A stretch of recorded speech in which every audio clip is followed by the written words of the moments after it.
Ladies and gentlemen of the interwebs, in the most controversial interview Viva Fry has ever undertaken with a convicted member of the Proud Boys, Enrique Tarrio. Oh, I hear myself. Hold on. That might have been what I was hearing echo about before. Let me get back to, oh, forget, I've already screwed up. Just enjoy the intro video, people. Before trial, they put me in a room, and we talked about this part. They put me in a room. They slid a piece of paper across the desk with a narrative on it. And they're like, if you sign this, you'll have a bail hearing next week, and we guarantee you won't do a single day in prison. I pulled the document in. I looked at it. And basically, what the document said was that the President of the United States, Donald J. Trump, through the means of a third party, told me to storm the Capitol of the United States to stop the certification of the election. May I stop you just for 1 second? Who's sliding this paper and who's asking you to sign it? Her name is Jocelyn Ballantyne, and she works for the Department of Justice. And she was the head of the Capitol Siege Division for the Department of Justice at the time. Sitting in the room, she's the one that offered it. I said no. And she told me to lie about the president in order to go home. And there is no doubt in my mind. There's no doubt. There's no doubt. Because at that time, Jack Smith hadn't been appointed yet. There's no doubt in my mind that one of the people that were working with Jack Smith to prosecute the president, because it was a January 6th case, she definitely worked with Jack Smith. Well, we can pause it there. I just want everyone also to know I'm not still wearing the same shirt. Okay, I have two of these, and I put this one on, a clean one, for my interview on RT today. I'm gonna actually just double check something here in the chat. I can't hear the audio on my TV app, but can on the Android app. Everybody, we're gonna do a couple of things, and this might be a bit of a troubleshooting stream. Rumble Studio has done some upgrades and functional improvements. And it's good in that now I can actually control the audio of my guest, so I can increase and reduce audio as needed. What I'm noticing, first, I screenshotted that. I'm going to send that to the team. There might be some other issues that are going to come up. The problem on my end with Barnes is that I'm hearing echo on Barnes's end for the first time ever. And so we might have to figure that out. I have a bit of a hack as to how to do it. But if there's anything, I'm going to follow the chat. Let me know, because Rumble Studio has done some upgrades. It's great. But there might be some growing pains, glitches that they might have to work through. So if you are not hearing the audio on a different platform, okay, and you say you're good V's on PC with locals. Good, Mr. Mike, thank you. I wanted to start with that just because we're going to come back to it. I didn't really have any other good video to start this show with before getting into our sponsor and thanking our sponsor. I was going to start with something about fascism and tyranny in Canada, in order to then say, my goodness, people, you got to cover your assets against tyrannical governments that go into printing presses and spending cash and yada, yada, yada. And I was like, oh, wait a minute. I was on with RT this afternoon talking about Don Jr.'s statements on the war in Ukraine. And it's interesting. Like, I go on with RT to do an interview, and they're playing two clips of Don Jr. One of them is saying, when Don Jr. is saying, what was he saying about goes to Monaco? And I probably should just started the show with this clip. He goes to Monaco, and all of these sports cars, these luxury, $500,000 cars, have Ukrainian license plates. And what's happened is that the elite, the oligarchy out of Ukraine, have fled the country and sent their sons and daughters to the slaughter because they can bilk off that corruption money for the last 3 years.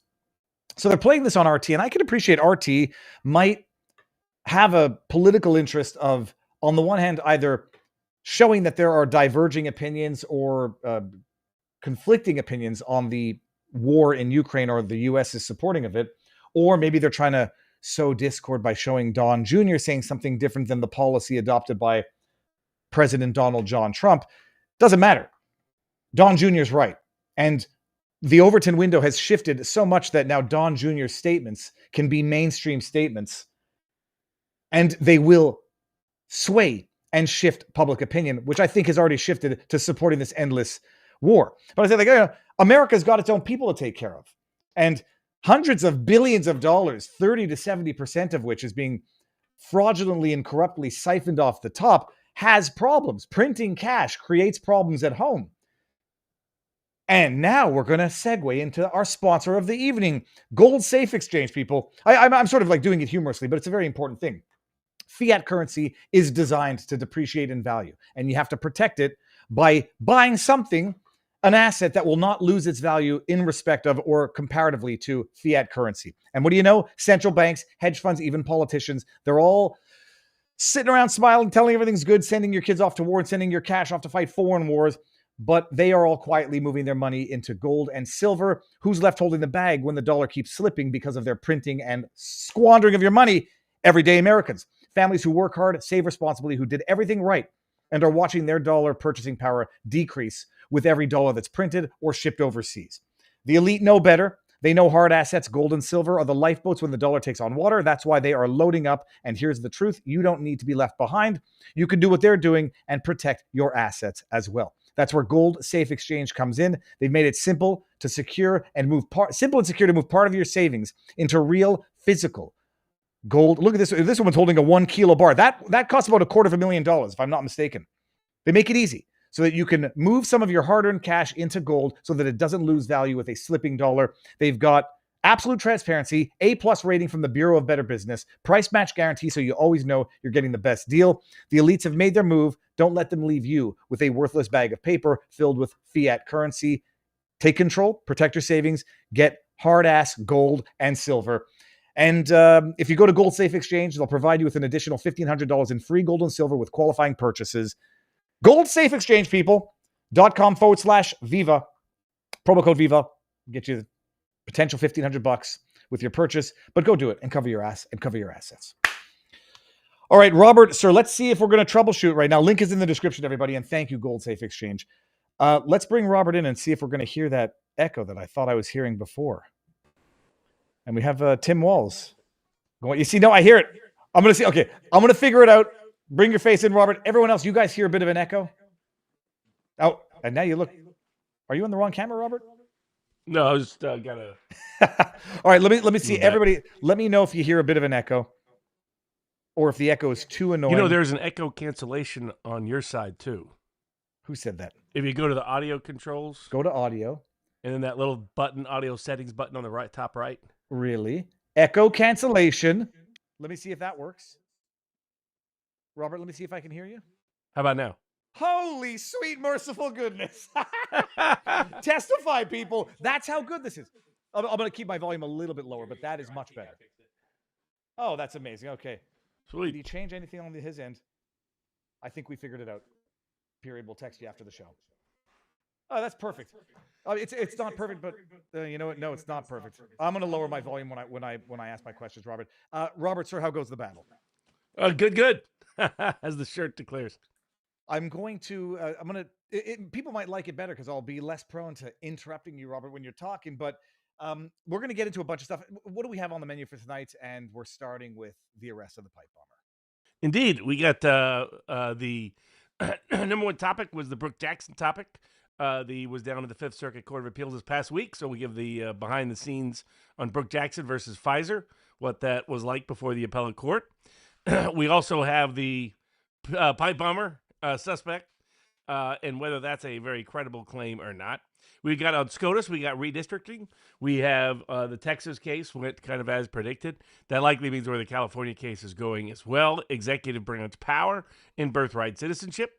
The Trump powers to be determined again by various federal courts deciding, can ICE do something? Can the president hire and fire certain people? We've got Luigi had his hearings this week about whether or not there'll be suppression of evidence in that case. That's the man who is alleged to have assassinated the United healthcare executive, CEO. And as predicted, some of what they're trying to hide came out as to why they're trying to hide it, as to what was in that file that Luigi had in his book bag. Big Tech faces a remedy from Google. The Google search part reaches the remedy stage of the trial. EU takes on Elon Musk. Interesting timing, given the national security assessment made by Elbridge Colby, which is making the rounds and causing a lot of controversy in Europe, because it's a very sound and smart strategy to divorce from Europe. So interesting timing, Europe deciding to sanction Elon Musk. Then RFK and the HHS looking at changing what vaccines are listed on the vaccine children's schedule. They commenced that by changing the recommendation for the HPV vaccine. And President Trump has supported and endorsed Robert Kennedy looking at all of the vaccines that are on the kids' schedule and whether they need to be there, given most of them are not on most people's schedules around the world. The Epstein grand jury records now finally going to be disclosed thanks to the legislation done by Thomas Massie and others. Candace Owens versus TPUSA, that never stops. TikTok going after kids once again. NASCAR with Michael Jordan going to an antitrust trial out in Nevada. And last but not least, when garnishments go wild. I'm going to lower my volume. I'm going to lower this so I don't hear the echo. Does everybody right now, and I read in the chat, we need a producer. This is, I say, an exceptional thing because they've increased the capacity of this. Does everyone hear an echo now? And is my audio better now? I've increased the audio on my end. So I'm going to read the chat just before we get started. No echo and my audio is a little better. Let me see what the chat has to say about that. It says low, much better. Yep, all good. Okay, fine. I'm just going to have to adjust this. Robert, someone in our locals community said that your microphone might be accessing the audio, whatever. It's better now. Okay, so we're going to do this. Robert, I can't hear you when I lower the volume, but we'll figure this out. The biggest story of the week, quite clearly, is the arrest of Brian Cole Jr., a 30-year-old, allegedly, apparently autistic, semi-verbal individual who we are being told was the individual who purchased the items for the pipe bombs, transported them with his vehicle, and then planted them on foot.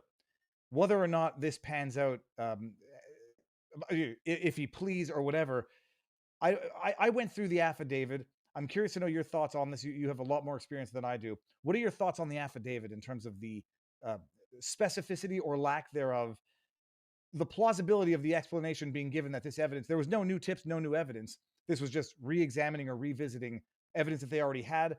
And what's your take on this latest development? I think that I'm very suspect of the case they put forward. So for those that don't remember, there were several pipe bombs found on January 6th near the headquarters of the Republican National Committee and the Democratic National Committee. The individual, there was some tape released, some grainy footage of someone who appeared to be the person planting it, though Julie Kelly and others have disputed whether that's the actual person who put the bombs there. And then there was early development around January 6th, and then the story disappeared. And so for many people, it was very suspect how they could find like some grandma based off, a license plate thing or a bank transaction or a single cell phone text ping or something else for taking an unauthorized tour of the Capitol so they could go raid her house and drag her to D.C. But they couldn't find someone that was on, this is the most surveilled town in the entire world, is the District of Columbia. They got cameras everywhere. Couldn't find the pipe bomber. So many of us were skeptical as to what was really taking place with the pipe bomber case. Then, just a month ago or so, Steve Baker, after months and months and really years of research, along with people like Kyle Seraphin and others were looking at the evidence, identified a potential suspect who fits the physical gait, fits the known physical forensic evidence, which is the height of the individual, the gait of the individual, the body structure of the individual, etc. And I heard people saying, "Oh, gait analysis. What is this?" They've locked people up just on gait analysis. So the idea that this is somehow some random, weird, unheard of is nonsense. They've been using it for decades. It's just got a lot better with modern technology. And they identify a person who is working at the CIA and who was working at Capitol Police and it was busy firing pellet guns and other weapons at people on January 6th, was a critical witness. So it fit that this was a Fedsurrection. And what happens? The FBI is very dismissive. And then a few weeks later, we get Patsy number 101. I mean, this guy's like, they dug deep into the closet of the, go get the Patsy book, everybody, from the CIA. Who do we have on there? Oh, we got some guy that's autistic that lives in his basement that we could probably convince him he did something, whether or not he has a clue about it because of his susceptibility. And you look at him, and the height doesn't really, the height's a little off, the gait is off, the body structure is off. None of it matches. And supposedly this guy just, and their evidence is, well, over a couple of years, he bought some things that are commonly used in people's houses that could have gone into the pipe bombs. And we have his phone pinging nearby. And we have his license plate at one point being not far away. That's literally it. It's a crap affidavit. It's a crap case. It looks to me like Kash Patel and Dan Bongino and Pam Bondi are unwilling, either knowingly or not knowingly, to frame an innocent man, to put an autistic black guy in prison to cover for the corruption of the institutional corruption of the FBI. That's what it looks like to me, because I find no credibility in what they've said so far. Robert, I'm gonna try something here. I don't actually hear the echo anymore. I hear a little bit now, and I'm just gonna see if my audio is good. You might have to live with an echo, people, because I'm told my audio is too low. And before we go further with this, just let me hear what people have to say. You're going to hear the echo. Is the audio better? Am I louder in comparison to Robert? And apologies for this. This is you sound better. Although you're going to hear the echo in the backdrop, so my apologies, everyone. You're going to live with it. And now people are saying no, it's good. It was fine. You are fine, man. Oh, okay, leave it alone.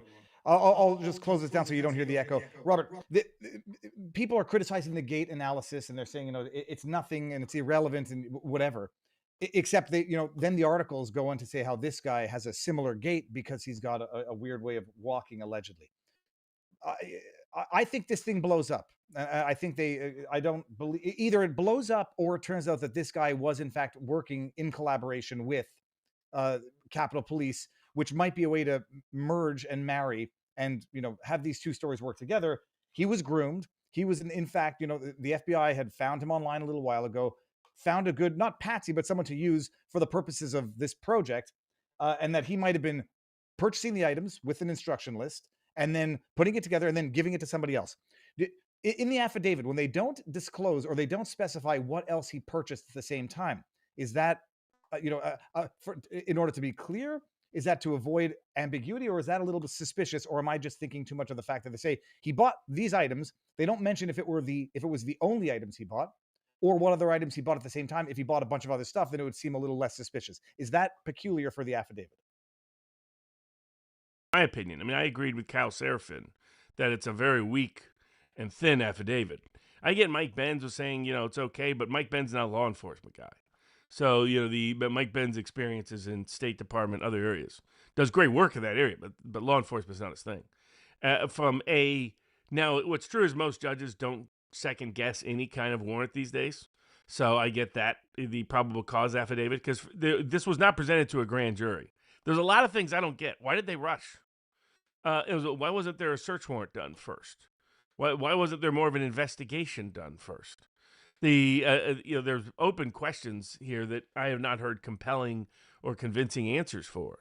And so I think you look at them in aggregate, and what I see is it looks like a blatant effort to cover up for institutional corruption by blaming a patsy.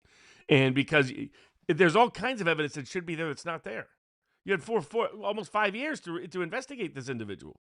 Even if you're going to take and supposedly had nothing to do with the Steve Baker story, I don't find Kash Patel credible at all anymore. At all, he has no credibility. Dan Bongino should get out of there as fast as he can, because right now he looks like a fake and a phony and a fraud. His legacy is going up in flames. And what if it turns out they set up an innocent guy and a black guy, an ambush, and a black guy that has various Autism. mental neurological development issues? Let me ask you this. It looks rushed. The timing is, you can't say it's coincidental. It comes a month after Steve Baker's bombshell expose. People are calling me Candace on Twitter, and they're idiots because they haven't learned anything from the past. The excuse that Pam Bondi and the DOJ have given is that it was just negligence by the DOJ. By the FBI. They shelved it and they didn't look through anything. To me, that is the most insane thing to think, that they had 4 years not to neglect this case, but to protect themselves in the event it ever got uncovered. Much like Peter Strzok and Lisa Page's insurance policy, you've got 5 years not to neglect this case, but to build up a plan B in the event that. What do you think? What chance out there is there that they want to take down the FBI? They want to, the same deep state anti-Trump assets that railroaded all the Jan 6ers are now setting up what will be easily and demonstrably blown open by way of a case to humiliate Pam Bondi, Kash Patel, and the FBI. Well, not only that, then you find out that the U.S. attorney has signed the case. People have told me that Jean Pirro was on top of it, Robert. And I was like, well, I have a case with Robin Gritz pending in the District of Corruption, pending in D.C., and they refused to offer anything to someone who was wrongfully terminated by that rogue unit back at the FBI. So I have no reason. And now it turns out Jean Pirro assigned the prosecutor to the case, one of the biggest deep state prosecutors over the last 5 years. Someone neck deep in J6 cases, somebody neck deep in wrongfully targeting the Proud Boys and others. And so in the way she went about those cases, that's the U.S. attorney who signed the case. Kash Patel has done nothing but get on a plane and on your taxpayer dime, which he himself said no competent FBI director should do. So he's at a minimum a hypocritical fraud, if not just a complete phony. I think somebody else now ghost wrote his books because nobody could be as incompetent as Kash Patel is. I mean, I know he finished toward the bottom of his law school class. Nobody thought of him as a smart guy. I get that. But this is just embarrassing to run out there and put this guy on display without a thorough investigation, because if it was anything you have that you have to turn over to the defendant. So you knew this was a high-profile PR case. You've seen what it looks like when they properly put in evidence in an affidavit. No, almost everything I was looking for was not there. There's no motive explanation at all. There's no real gotcha evidence. It's he bought some of the equipment that could have gone into this. Oh, and as you point out, why don't they identify what else he bought? Why don't they identify the patterns that he bought? Why don't we see more information and intel? Why don't we see more photos and videos? Because there's videos all over the place. Why are we still not getting that? Why does it seem like the least credible story you could get of any kind of patsy? And you just keep aggregating the evidence, and it keeps contradicting their claim. And then when they assign a prosecutor that was one of James Comey's favorites, I'm sorry, I'm not buying a single thing anybody's saying. Let me also just emphasize that it's not just one of Comey's favorite prosecutors.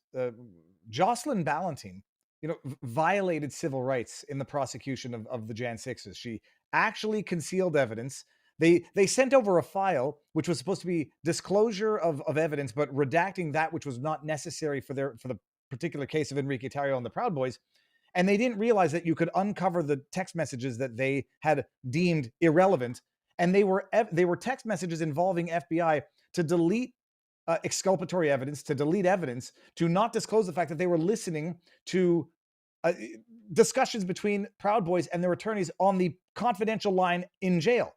And that they had what the witnesses on the defense side were FBI assets. And then Jocelyn Ballantine tells the judge, well, they can't be asked any questions on what correspondence those assets have been having with the FBI. It's corruption to the core. And not only is this woman still hired there, she's got this case.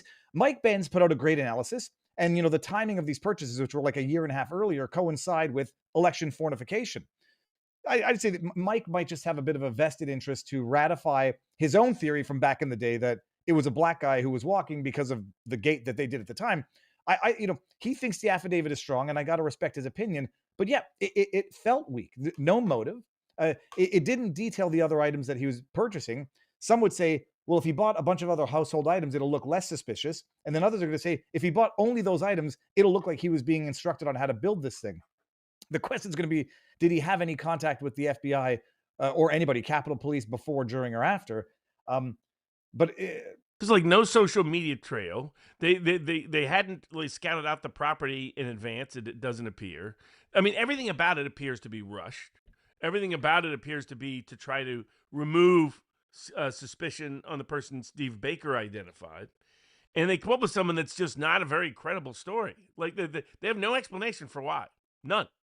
They have it's not offered anywhere in the affidavit. That it's usually you see something about motive in the affidavit because hypothetically the judge could say no to signing off on the affidavit. Because it's an affidavit for arrest in the federal system, if you don't indict, you go by criminal complaint first, later go to indictment. But you can use the criminal complaint for purposes of arrest. You have to be the testifying officer of probable cause under penalty of perjury. And the court has to say this is sufficient to believe. The other thing is they said probable cause that it was a bomb. But didn't they also say it's a 60-minute timer? And so it's a bomb that was going to go off 24 hours later, but the only timer is a 60-minute kitchen timer? So, I mean, there's just these huge, I mean, you can go online and find all these people, including all these autists, just taking it apart. And you've got a guy who has no other big political history. You have people throwing out, ties to BLM. Then you research that there's not really a lot there. You got a guy who lives in his basement, who's basically apolitical.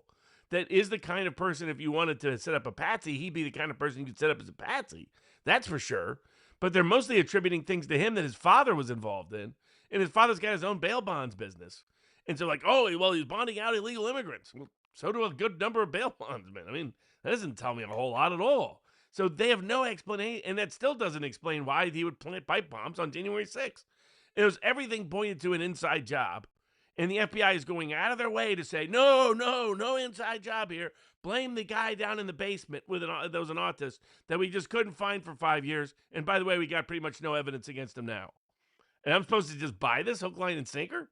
Just because you don't believe every conspiracy theory doesn't mean no conspiracy theory is true. Just because you believe every conspiracy theory doesn't mean a conspiracy theory is true.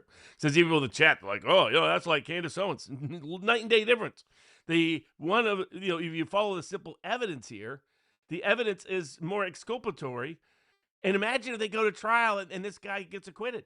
Or imagine he gets convicted and it's found out 2 years later he was always innocent. Then Dan Bongino helped railroad an innocent man into federal prison. They better start thinking about things up there because I don't think they're paying any attention beyond their own. Now that you mention it, what do you think of the fact that they're interrogating this guy before the first hearing in the absence of counsel? I mean, is that in and of itself not already problematic? He should have been in custody, so he should have been afforded counsel. We don't know whether he did or he didn't. When you know he's autistic, they have a high rate, depending on the nature of the autism. You can induce a false testimony. You can do this in general. The least reliable form of testimony in the history of criminal cases are confessions, and there's 100 reasons why. Maybe we'll do a panel with a body language panel down the road. Guys like Greg Hartley and Chase Hughes and Scott Rouse and the others, and Mark Bowden, etc. But there's a reason why that is the case. But that makes him very susceptible to be able to plant false information into him right away. Because what his grandmother and others are describing is this really nice, quiet kid, not a loner, just a nice, quiet kid who's just very deeply on the spectrum. So when I heard that, I was like, hold on a second. This mastermind of this pipe bombs that could escape the FBI for 5 years is an autist with no criminal history, who's pretty much a nice guy, lives in his parents' basement? I'm sorry, this is just not adding up at so many different levels. People have done a deep dive breakdown into the way he walks, his physical trajectory in his body, and it is not a match at all. At all. So I think that Bongino and Patel and Bondi are willing to railroad an innocent man. It would be horrendous, the fact that it ends up being a black autistic guy that's who they blamed. If it turns out that's who they're setting up, that plays into every stereotype of Republicans out there and of Trump out there.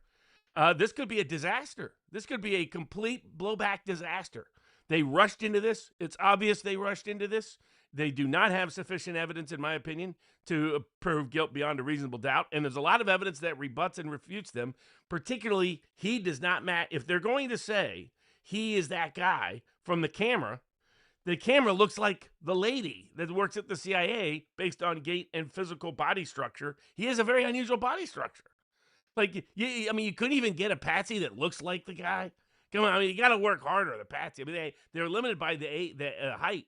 But this is all they come up with? I'm sorry, I'm not buying the story at all by the feds. people in the chat are saying, "Viva, he confessed." I mean, you touched on it. False confessions are one thing, but do people not understand? Like, they forced Michael Flynn to confess, and oh, by the way, it's the same prosecutor that was in the Michael Flynn case, Jocelyn Ballantyne. The kid's autistic. I'm fairly certain there's a prevalence of willingness to please with autistic children or adults to tell you what they think you want to hear, and you get a confession out of them that way.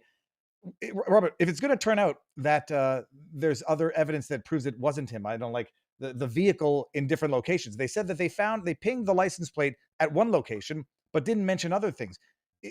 He, from what I understand, he might have been a DoorDash driver. There's going to be ways of determining whether or not he was a DoorDash driver at the time at issue. I mean, he looks like somebody that was put into a patsy file, to be honest with you.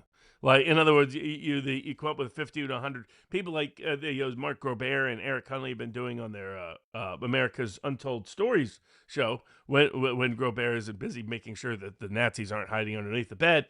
Just got to rip a little bit out of that. But he breaks down how many. There wasn't just one Oswald. There were a dozen patsies they were developing for the potential use of that individual as a patsy.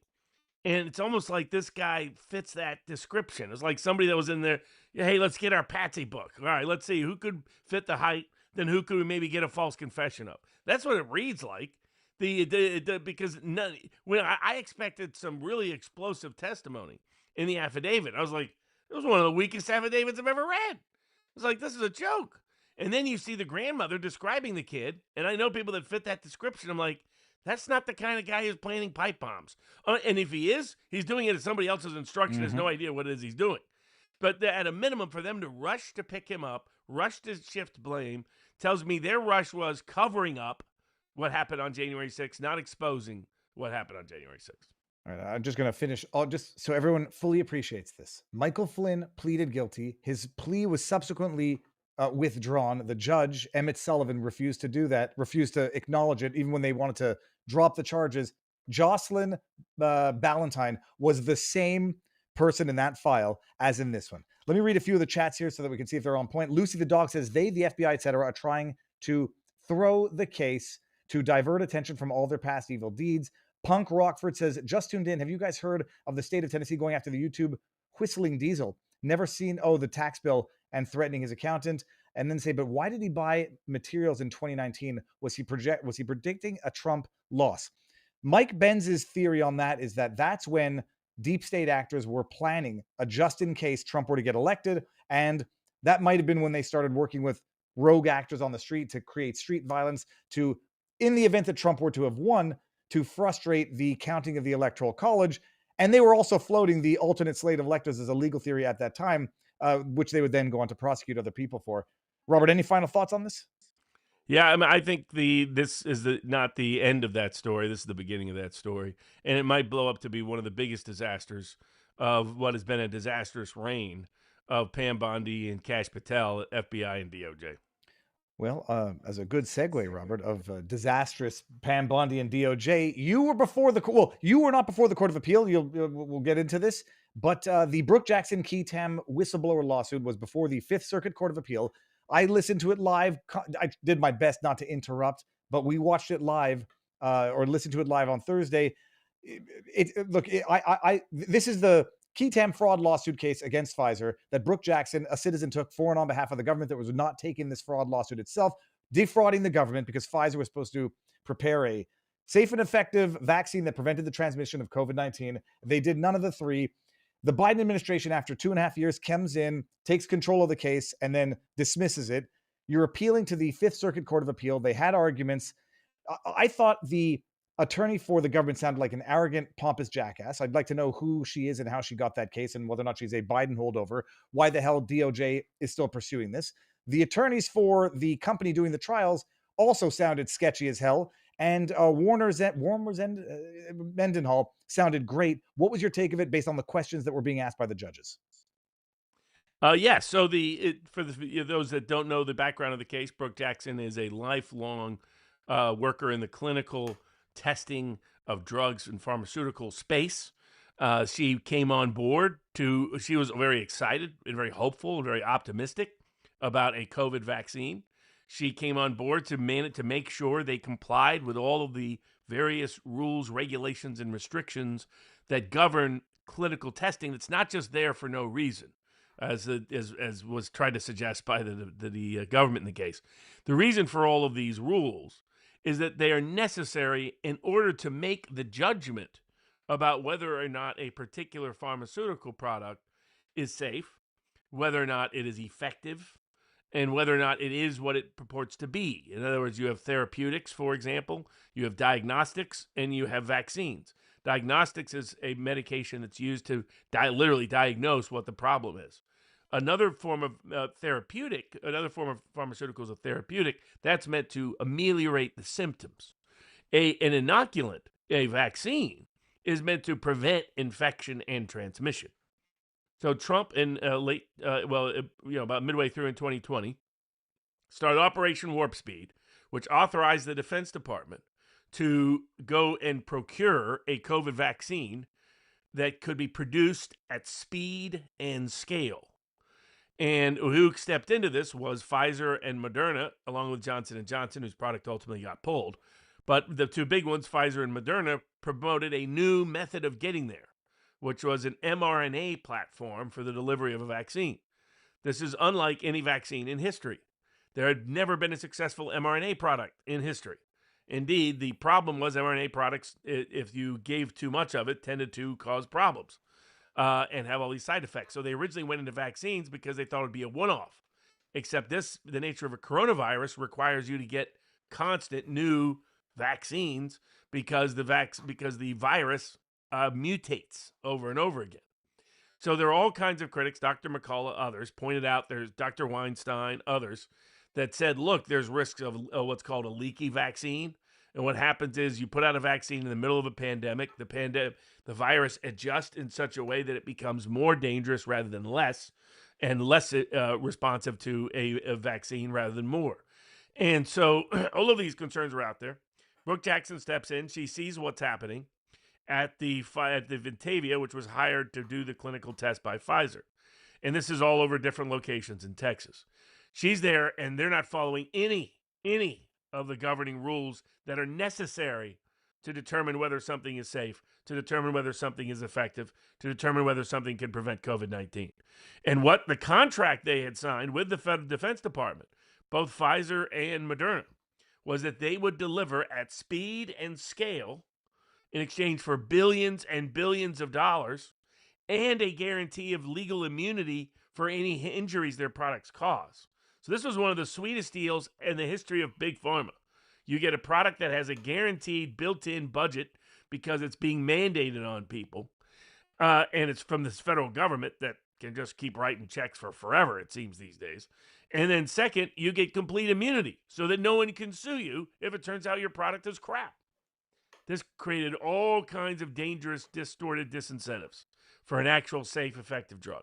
But what they contractually agreed to was to, at speed, at scale, deliver a drug that is safe, effective, and prevented COVID-19 as a vaccine. Instead, what they delivered turned out not to be safe at all. The risk rate, they even falsified the risk ratio data. Wasn't effective at all. It never prevented COVID-19 infection or transmission, and it wasn't even a vaccine. What it was a weak therapeutic that appears to make you more susceptible to COVID over time.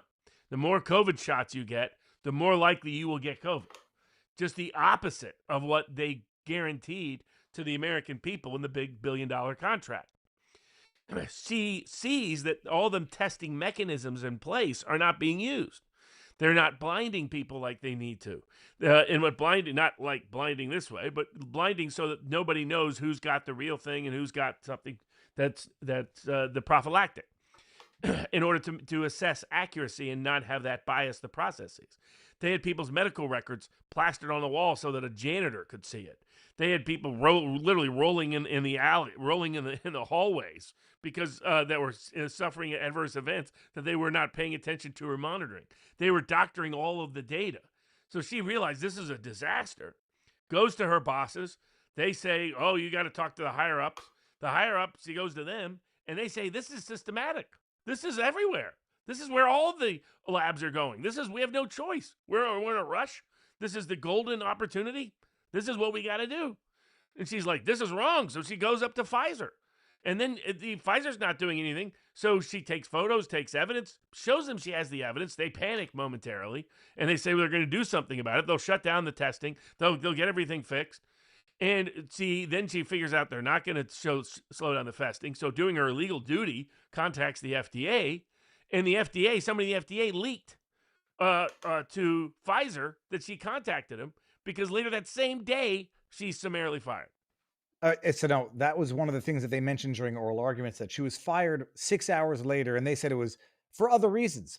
She was violating privacy and a number of things, which really sounded like documenting the the terrible procedure of Zentavia, which is the company doing the trials. Is there any hard evidence that FDA leaked this to Zentavia, or is it just the temporal proximity? It's just the temporal proximity, and no other explanation has yet been proffered. At that point, British Medical Journal gets involved. First, when she realizes that, she goes to the government, tells them, Bill Barr's Justice Department hides this from everybody. Because she goes to them in the fall of 2020, before there's any drug at all, before any money is ever paid. And the Bill Barr goes to great lengths to make sure President Trump never hears about this. Doesn't even know this is happening. Doesn't know this disaster is waiting for him. They deliberately, Pfizer and Moderna, hold back the vaccine announcement of the vaccine until after Election Day, even though contractually they were supposed to deliver it before Election Day. They had it ready. Well, what they had ready was not a real vaccine, but what they were going to send out, they already had ready before Election Day. They didn't want Trump to win because they knew they needed the product to be mandated, and they knew they needed the product to not have somebody who might second guess them, who might hold them to their contractual word. That's why they sabotaged Trump, even though he'd been a huge champion of this drug, this vaccine, because he thought it would be a magical solution for the COVID problem. Joe Biden gets in. They continue to slow play her. The U.S. Attorney, the FBI, other agents involved in this whole process. Oh, don't worry. They're on it. We're on it. We're going to break it, da-da-da. And all they're doing is slow playing her. She gets a little nervous, talks to Robert Kennedy and some other people, and they have her contact me. And I lay out what I think is happening, that they are deliberately hiding this information because they want to rush it onto the world before the world knows what's happened. And I said, because of it, they're going to keep this hidden for another year. And she wasn't interested in that at all. The British Medical Journal, she had a legal right to disclose the underlying facts, not the existence of the suit itself. And so, she complied with all the rules and the laws in that process. British Medical Journal independently vets her story. The British Medical Journal, one of the most well-respected medical journals in the country. They come back and they say her story is absolutely the case, absolutely true. They're shocked. And remember, this was at a time when everybody was saying the COVID vaccine was wonderful. If you took it, you couldn't ever get infected. You could never transmit it to anybody. It had no real side effects. It had a 98% success rate, on and on and on and on. All these were lies. They knew they were lies. The government knew they were lies. Brooke Jackson was trying to get those lies out, but the government was in cahoots, covering and hiding that information from the world. So we get British Medical Journal to print it out. That leads ultimately to the court unsealing the case, as the court was supposed to have done before anyway. And then the world starts to find out that this is a very dangerous, ineffective drug that does not even operate as an inoculant. The net effect is that this was right when they were about to force it on young children. So the net effect of what Brooke Jackson did by getting this out there publicly is that you can test it in the data. Over 80% of parents planned on having their kids as young as 6 months take the COVID vaccine. After her story goes viral, that gets, along with the work Children's Health Defense is doing and other litigation that we were part of, all of a sudden that number gets down to the low single digits. That almost overnight, parents realize, hold on, something's AWOL here. Something's up here. Thanks to Brooke Jackson not listening to the government, trying to hide it for forever. At which point, we go to court. It gets unsealed. First, the judge dismisses, then realizes he made a mistake, reopens, allows us to refile. We refile. The claim is brought on behalf of the American people. Billions of dollars have been paid out to Pfizer It has similar issues with Moderna and others, but this particular one is Pfizer. Billions of dollars already paid out of taxpayer dollars, and they didn't deliver what they promised to deliver. They promised to deliver something that was safe. This wasn't. They promised to deliver something that was effective. This wasn't. They promised to deliver something that would prevent COVID-19. It didn't. They promised to do a vaccine because it was defense. It says this is not a therapeutic we want. We want a vaccine. Not only that, they went to great lengths to cover up the utility of ivermectin or other drugs because if ivermectin or other drugs worked, then there would be no excuse for them to have immunity under the PrEP Act. So they go to great lengths to get these billions of dollars by lying to the government about what it is, by firing and trying to blacklist Brooke Jackson and smear her in the court of public opinion. They started libeling her and other things like that. They ultimately had to retract a bunch of those. But that was their campaign. And the judge initially dismisses, then he reinstates. He recognizes he screwed up. We go back in, and on the eve of it, looks like we finally are going to get discovery. Years and years and millions of dollars worth of legal time and factual time spent by people across the country in support of this case. And at 1776 Law Center and others, and my firm, Lexi Anderson, and Warner Mendenhall and Jeremy Friedman as the four horsemen to take down Pfizer on the legal team. All of a sudden, the government appears at the last second. And the government says, Judge, you must dismiss. And the judge says, why? And they say, because we say so. That's the scope. And otherwise, they say it's against our public health policy to second guess anything related to the COVID vaccine. And then they go one step further. Then I'll shift to you. They say that we don't like what Brooke Jackson's been up to online. So we would like this dismissed for that reason. So they have a statutory reason that contradicts the Ketam statute. Ketam statute was designed so an ordinary person sees fraud, they can take it to the courts and get remedy. And the reason why they gave that power to ordinary people and not exclusively to the government was because the government's usually in on the fraud. This goes all the way back to the Civil War, where some government agent was lying in his pocket. That's why the blankets had holes in them. That's why the boots had holes in them. That's why the food had rats in it. All the rest. This is where the Ketam laws come from. And all of a sudden, so they come in and say, we don't like anybody that second guesses vaccine. We don't like people who second guess us publicly. And we're not saying there's anything wrong legally with the case. We're not saying there's anything wrong factually with the case.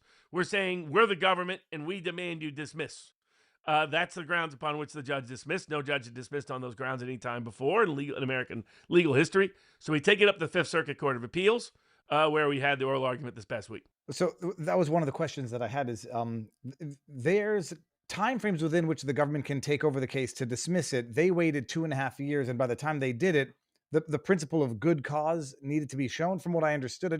I wasn't sure if that was a statutory requirement, a jurisprudential one, and what you thought of the answer of the government's lawyer to the judge when she asked that question, what's the good cause? And she said, well, because we've decided it. And she said, well, if good cause is whatever you decide, then we didn't need that criteria in the law in the first place. Where is that criteria in the law? Is it jurisprudential or is it statutory? And what do you think of the question and the answer?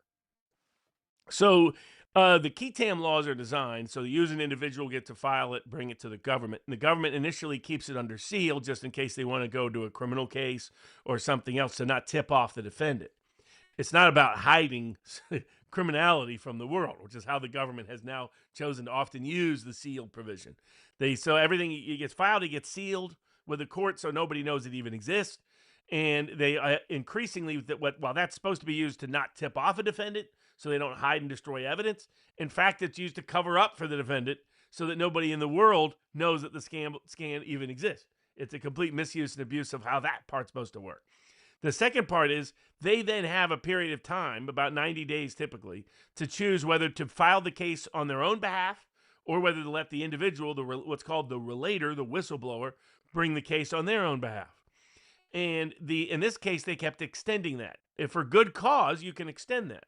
So that's the first time the good cause is relevant, is why do you need more time, government, to decide whether or not you're going to intervene? And here's the thing, they lied all the way through.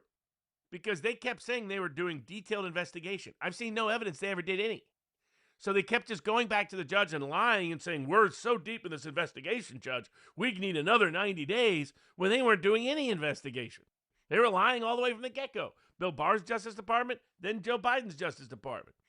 So at some point, all the way through, they have to have good cause to keep continuing. Finally, they backed off when the British Medical Journal blew up the whole story. They all of a sudden wanted no longer to be trying to hide it. It didn't serve no purpose to keep hiding it because now it was going. The British Medical Journal story about Brooke Jackson's whistleblowing went worldwide. Now, the U.S. media tried to suppress it. That doesn't matter in the modern world. It still got out there. That's when all of a sudden the government's like, oh, okay, never mind. We don't want to be involved in this. They couldn't factually shoot down the case. They couldn't legally shoot down the case.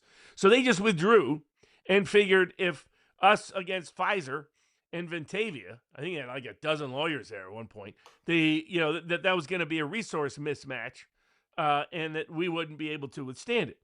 But myself, Jeremy Friedman, Lexi Anderson, Warner Mendenhall, been in these fights for a good period of time, and that we weren't going to go anywhere. So that was a little bit naive on their part.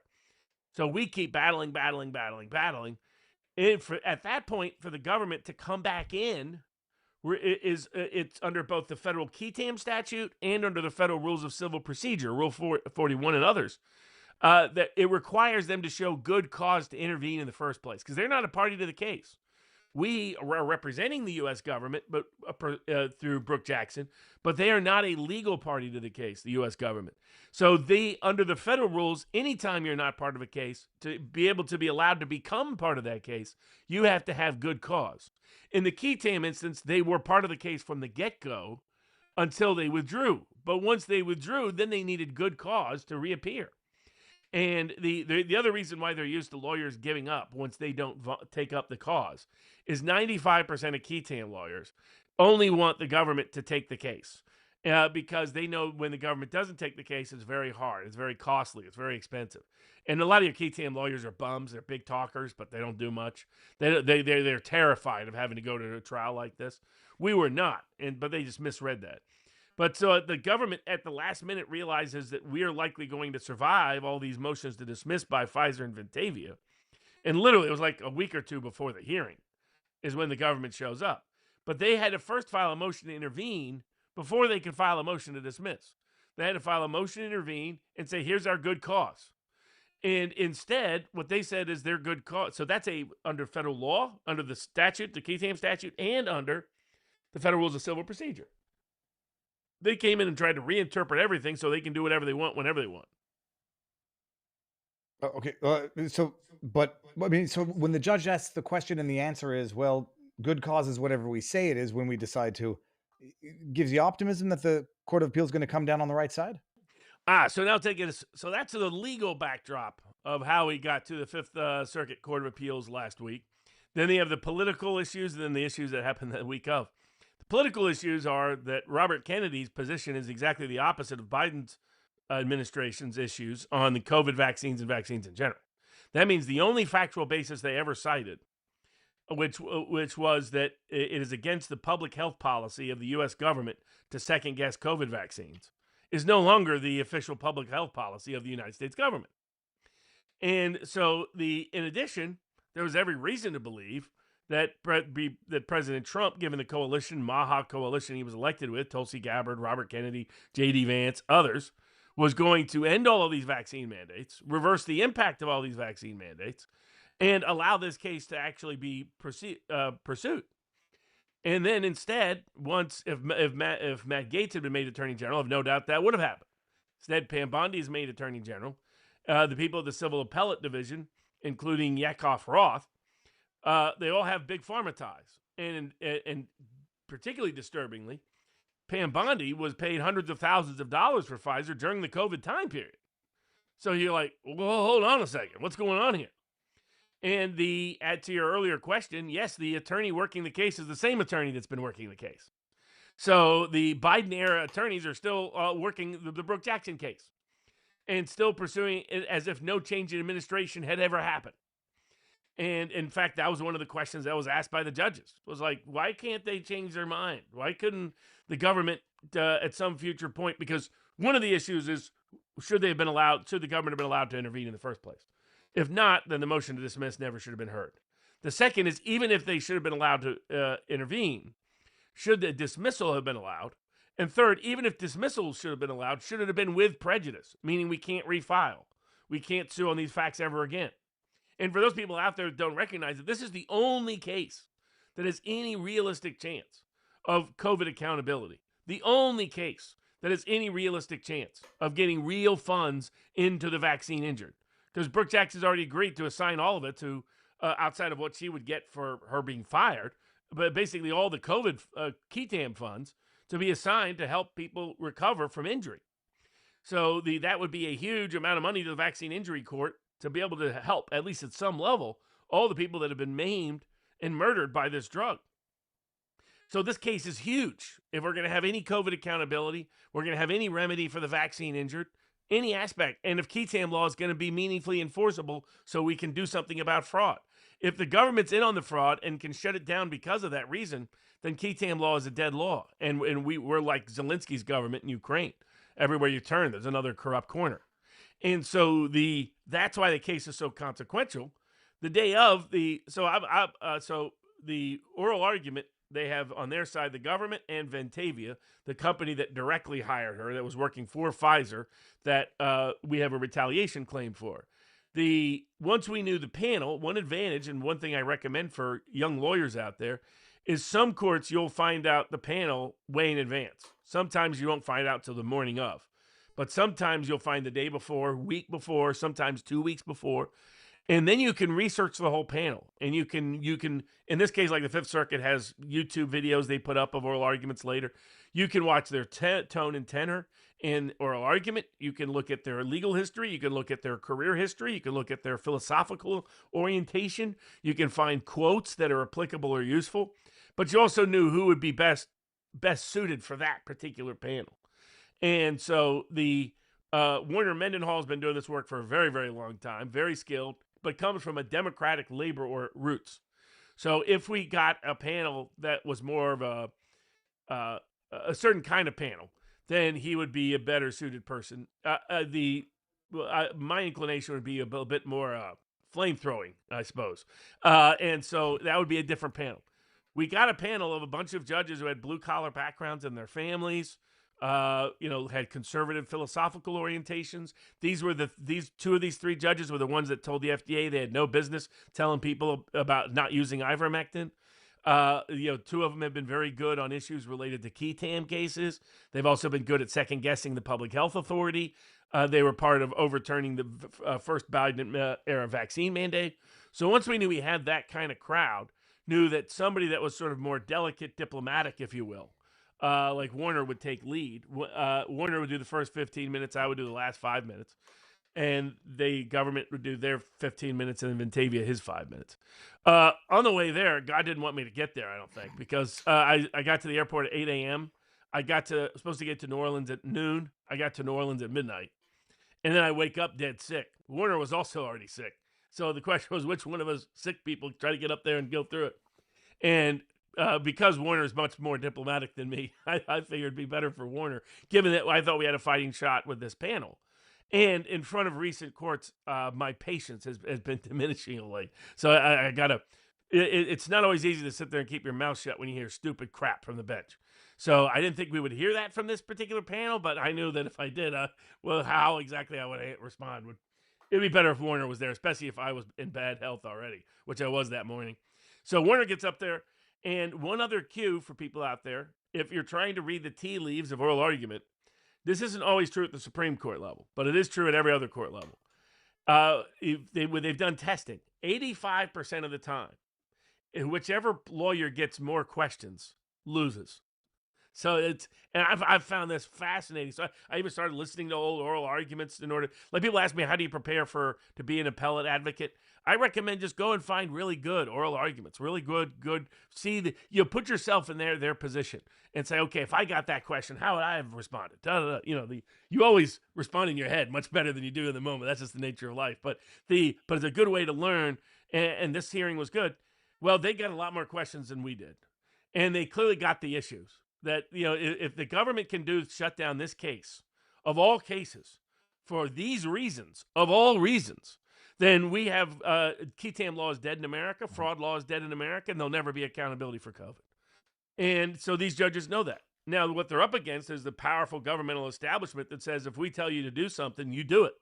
And the courts, unfortunately, are not used to standing up to federal prosecutors and federal lawyers in these cases. So that's the hurdle we're running up, is the institutional establishment barrier that tends to be reflexively in their favor. But I feel good. I mean, my favorite one, I mean, you even had a good response. Your response was pretty universal. When they asked the Ventavia lawyer, do you think we're supposed to think it's just a coincidence that on the same day she goes to the FDA to explain all the fraud, that it's just a coincidence you fired her a few hours later? And the Ventavia lawyer's like, yes. Can you imagine Well, having to say that? it was so stupid because it's exactly the type of panicked response you'd expect from bumbling idiots, where they say, "Oh my, she went to FDA, fire her!" Like, don't set up her firing with anything. Fire her within 6 hours, and then say it was a coincidence because she hadn't applied for whistleblower protection, and so technically she wasn't a whistleblower when they fired her. That answer was laughably stupid, and even the reasons they gave for her being fired, they said it was for cause because she was sharing confidential information or accessing it. I'm like, that's exactly what she was alleging was going wrong in the trials. Yeah, exactly. So if these judges are as conscientious as we could hope for out of the Fifth Circuit, they're law review judges, are very, very erudite, very intelligent. They ask questions that would point to our direction. So as long as they have the courage of their convictions, then I think the case is going to get reinstated. At a minimum, the Pam Bondi, if she does not herself get proactive in reinstating this case, she should be fired. Now, there's 100 other reasons why she should be fired. But this case is one of the most egregious mishandling by the Justice Department of any case during the Trump administration. And unfortunately, that's saying something, because Bondi has made mistake after mistake after mistake in light of the Epstein and other kind of cases. Well, and this is the one that I was recently discovered, which was really blackpilling, is her relationship with Pfizer is one that explains the corruption. It explains the bias, and bias at this level is corruption. She was employed by them at the relevant period. She knows the skeletons in the closet. Zentavia running a shit show of trials, and the government coming in and saying 2.5 years later, on the eve of discovery, we're killing this lawsuit because we've said that we said so, and that's the good cause to do it. When do you expect a decision in this? Within the next 4 to 5 months. Yeah, that's too long. That's quick these days. Sometimes you doesn't have it for a year. Robert, let me read a couple of chats before we get on to the next subject, and I want to respond to someone over on CommiTube. But first, evidence that they already had. And what's your? Get this out of here. Both you guys are great. Thank you all, says DCH2084. We'll work through the reality is just Barnes needed headphones on his end, but we don't have them yet. That would have reduced the echo, but I'm toggling back and forth, and it's working out tonight. King of Biltong says, we'll be sending Barnes some cookies this week. I saw he was upset. Only Viva got cookies. They're good cookies. King of Biltong says, we also specialize in imported foods. Check out Biltong USA for a great selection of imported candies, cookies, groceries, and of course, Biltong. Code Barnes for 10% off. D. Weaver says, if this is the wrong guy, does the statute of limitations run out for everyone else? Everyone who they don't charge? Yeah. Dominate one. Viva still showing brain freeze. Takes years for that to thaw out of those Canadians. There was a question over on CommiTube, which basically said the kid confessed. Robert addressed one thing, and I just want to really hammer it home. False confessions are one thing.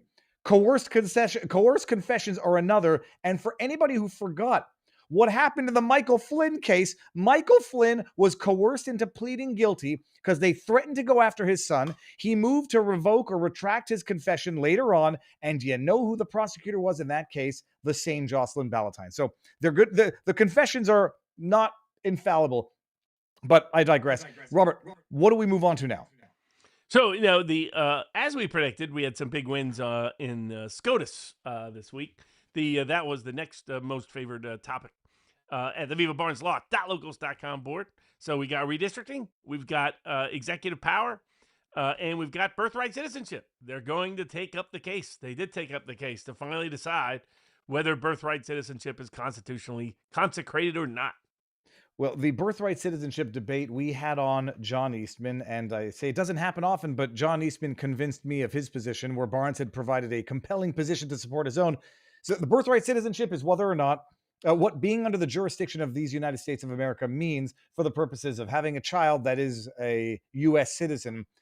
If you are an illegal alien here illegally giving birth on the soil, is it the legal equivalent of, say, a diplomat who was never intended to be under the jurisdiction of the government of America having a baby here, they would not be American citizens. So that's going up. But Robert, so I don't toggle back and forth too much.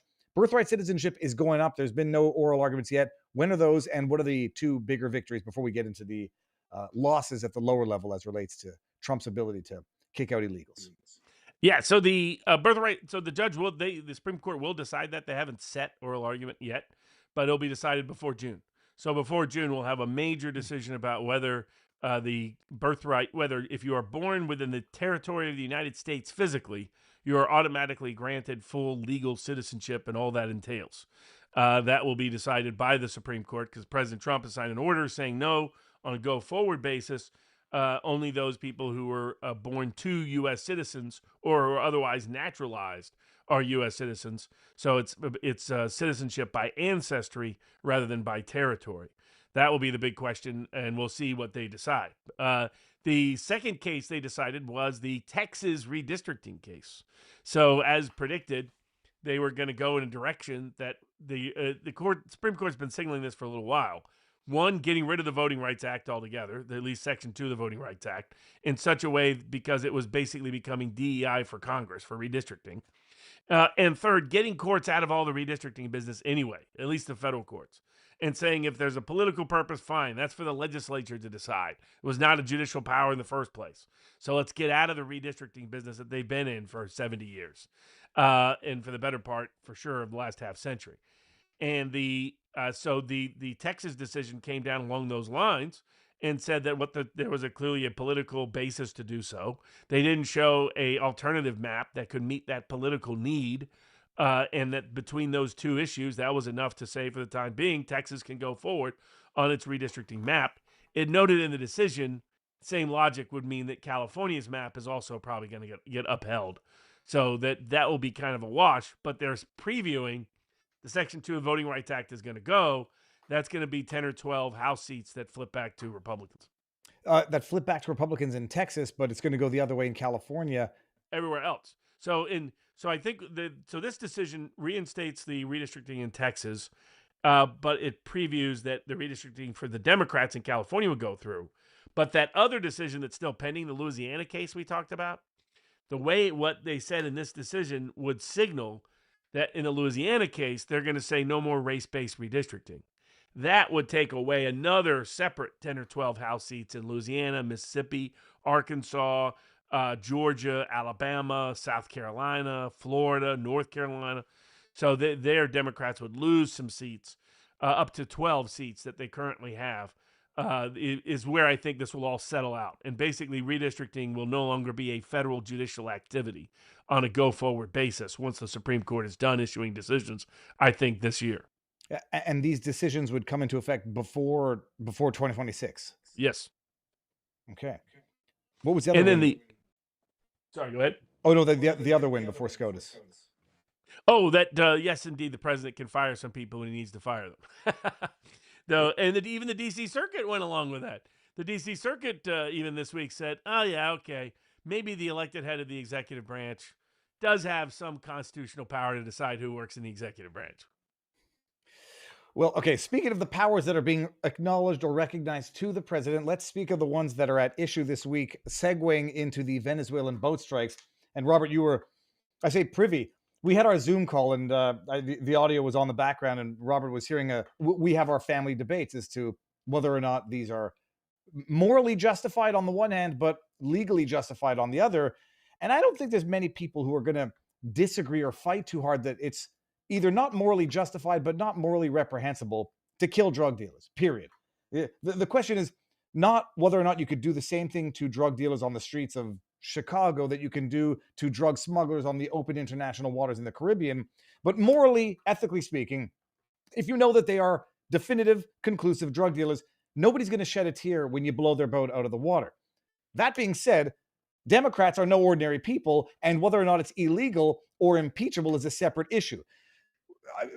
Robert, what's the hold on a second. What do you think of this? I mean, morally, legally, does this expose Trump, Hegseth, and others to impeachment and conviction if and when the tides or the tables of political power turn?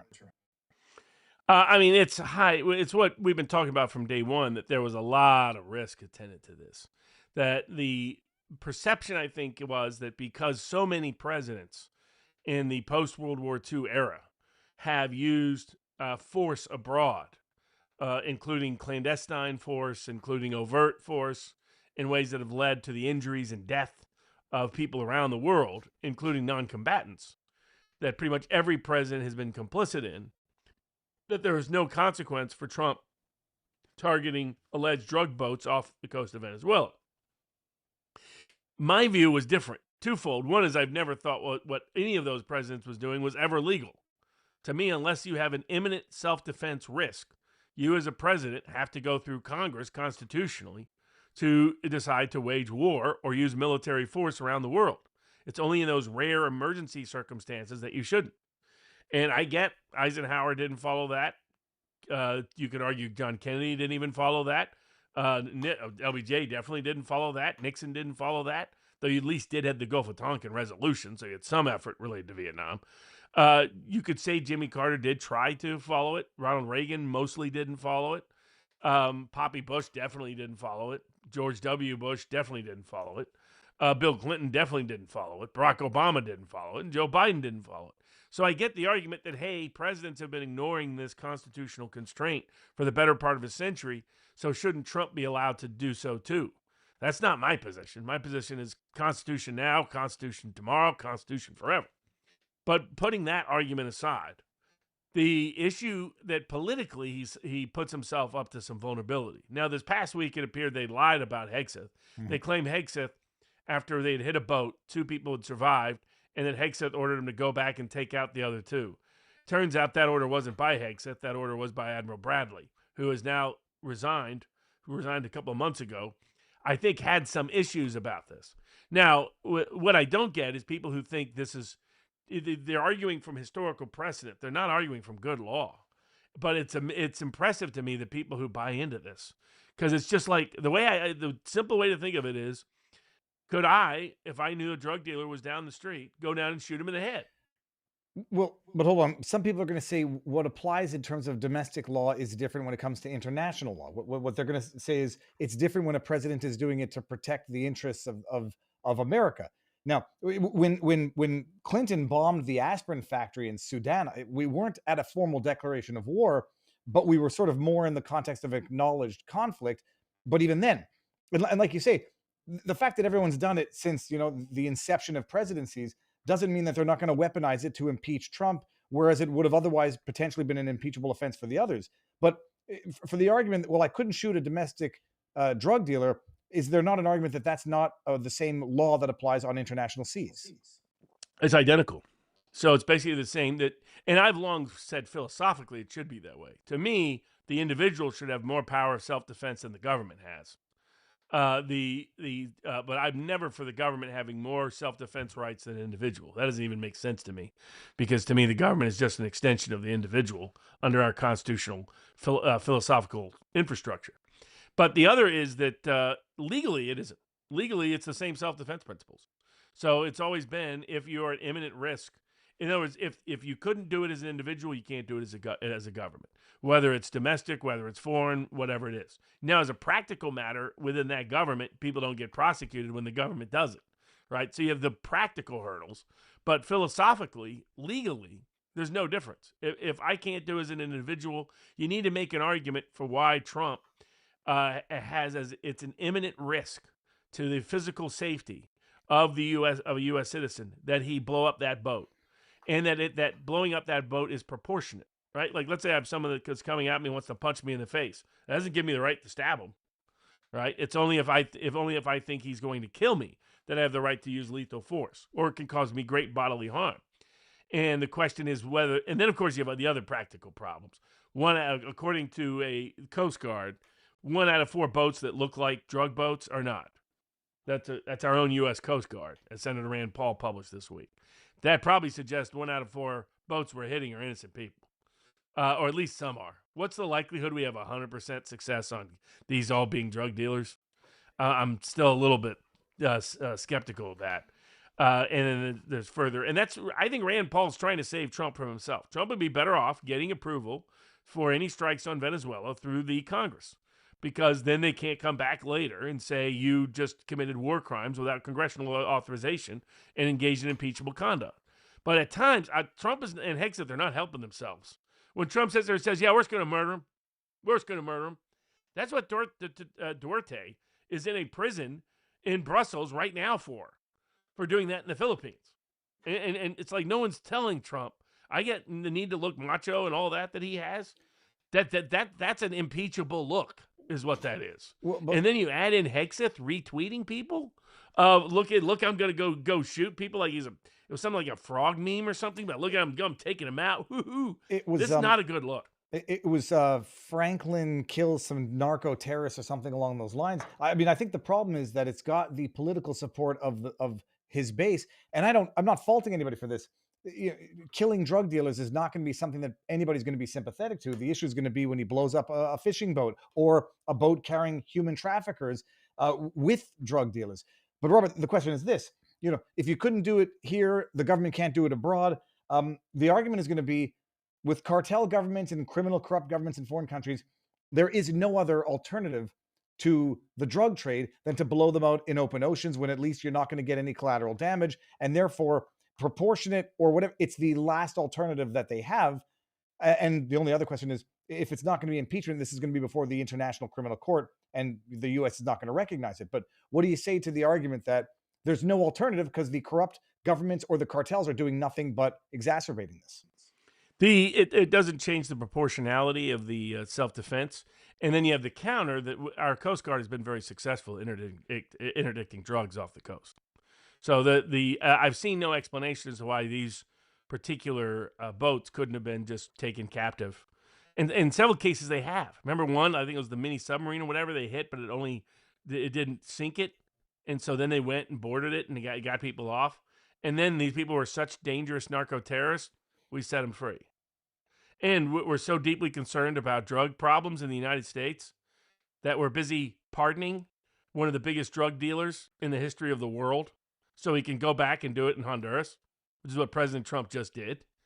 So let me stop you there. I heard a theory on the internet that one of the reasons why they might have pardoned this guy in terms of how to reconcile it with the war on, blowing up coke dealers in the ocean while pardoning the kingpin coke dealer, that he would somehow rat out other people, or he'd be basically a mole and help the government, the U.S. government. What do you say about that theory? No, he's there to put his old network back together, to make sure that they steal that election in Honduras. Looks like we are going to get to steal it right at the end.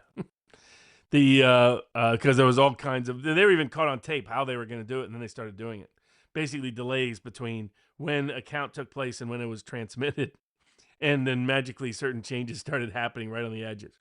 But because it favors the U.S. government, you won't see any U.S. media coverage of this. That this is what a real fixing an election looks like. And that's the only reason to release that guy. So as everyone has pointed out, if you were serious about taking on the drug cartels, your focus is going to be Mexico. That's where everything comes into the U.S. That's where the fentanyl comes into the U.S. It ain't coming in from Venezuela. And everybody pretending that Maduro is a big lead drug dealer. I'm impressed by the ability of the Western audiences to buy into preposterous narratives. Go look to Tulsi Gabbard's own Director of National Intelligence report about Venezuela and the drug trade just in March, and it rebuts all of this. So this is nonsense. Trump knows it's garbage. Other people know it's garbage. And the problem is he's banking on other past presidents have got away with this. And there's two major issues. Part of his base is okay with it, but part of his base is very not okay with it. Every survey that's been done shows they don't approve of going in for a regime change in Venezuela. They haven't sold that to anybody. Nobody's buying that's going to be some magical cure-all, even if you did think Maduro was some terrible, horrible, evil human being. Remember what Ben Shapiro didn't argue, but he's a drug dealer. Ben Shapiro argued, but he's socialist. That was his real objection. His objection wasn't his drilling, his alleged. And my view is, no, Maduro's not a major drug dealer. That's complete hogwash. If he was, he wouldn't be in this mess right now. He would be in the good graces of the Central Intelligence Agency. So this is, in my view, a policy that doesn't serve Trump well at all politically, geopolitically, and creates the biggest legal risk at the moment for Trump is everything going on in Venezuela, because it'll be easy to pick apart. There'll be some witness that comes along somewhere. They'll have hit somebody innocent somewhere along the way, and you're going to have some 5-year-old girl in front of Congress crying about how her father and grandfather got taken out by Pete Hegseth, who thought it was just a big funny meme. And President Trump's like, hey, we just murder him. We just murder. Due process. Screw you. We just murder. That's what people are like. What do you mean a bad look, Barnes? That's what I mean. I mean, we were in a country that believes that you don't prosecute, you don't put anyone to death until they get every form of due process known to man and all kinds of adversarial process, jury trial. We're just throwing all that out. Oh, don't worry. Somebody in the government said they're evil, so we get to murder them now. I'm sorry. I've never accepted that. I don't care which president it is doing it. And I'll be happy if President Trump ends up suffering for this, because somebody does need to start suffering for this. We need Congress to reassert its constitutional role. And Hegseth is acting like he looks like the South Park caricature of him. Doing this, hey, we got a new selfie. Look, I bombed some more people. Woohoo! And God bless Andrew over at Turning Point. But don't be encouraging this side of Pete Hegseth. He looks like a macho 6-year-old. I'm going to come in there. Woohoo! That kind of routine. It is an embarrassing look for the United States of America. Let me bring this one up because someone in the chat said not Hegseth. They said, everyone talks about Obama, who blew up the kid in, the extrajudicial killing, except everybody says that as a reason for which he should be behind bars. So it's not a good comparison unless that's what you want. Let me bring up some chat over in vivabarneslaw.locals.com because I've fallen well behind here. Howard the Duke says, I'm just a patsy. That's the Brian Cole. We got Mrs. Pickle says, Viva Barnes, this interview needs to go on blast and do a sidebar with him too. Also, see the comments for more details. Last time I paid in chat, since you have no tip jar link and referred to comment to you, never did go to the comment. I'm going to see what this is and open this up in a second, Mrs. Pickles. We got Bot522, which says, do both of you think POTUS understands the maxim of his personnel is policy? I would say he doesn't know exactly what's going on in his personnel. And if Pam Bondi does, she's corrupt, and if she doesn't, she's incompetent. Or I should say Susie Wiles. See the Veil says, docket, 2 elements of the federal push that would strip communities of their right to control wireless infrastructure. Families across the country will have no meaningful say over the cell towers and antennas built near their schools, playgrounds, churches, daycare centers in the middle of residential neighborhoods. Please do some research on the FCC and to say no to this. Children's Health Defense Fund is working on this, and the public needs to be educated. Today was supposed to be the 11th day. What's this?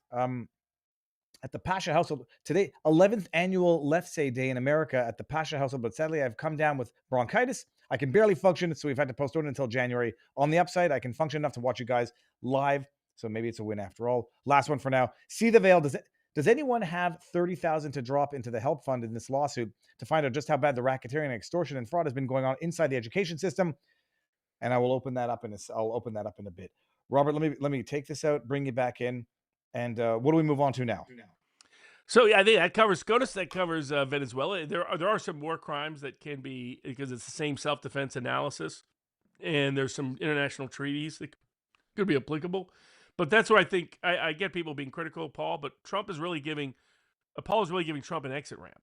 If he could get the Senate to approve this. The other thing is, I've never liked how the Senate and the House get to avoid responsibility for these things.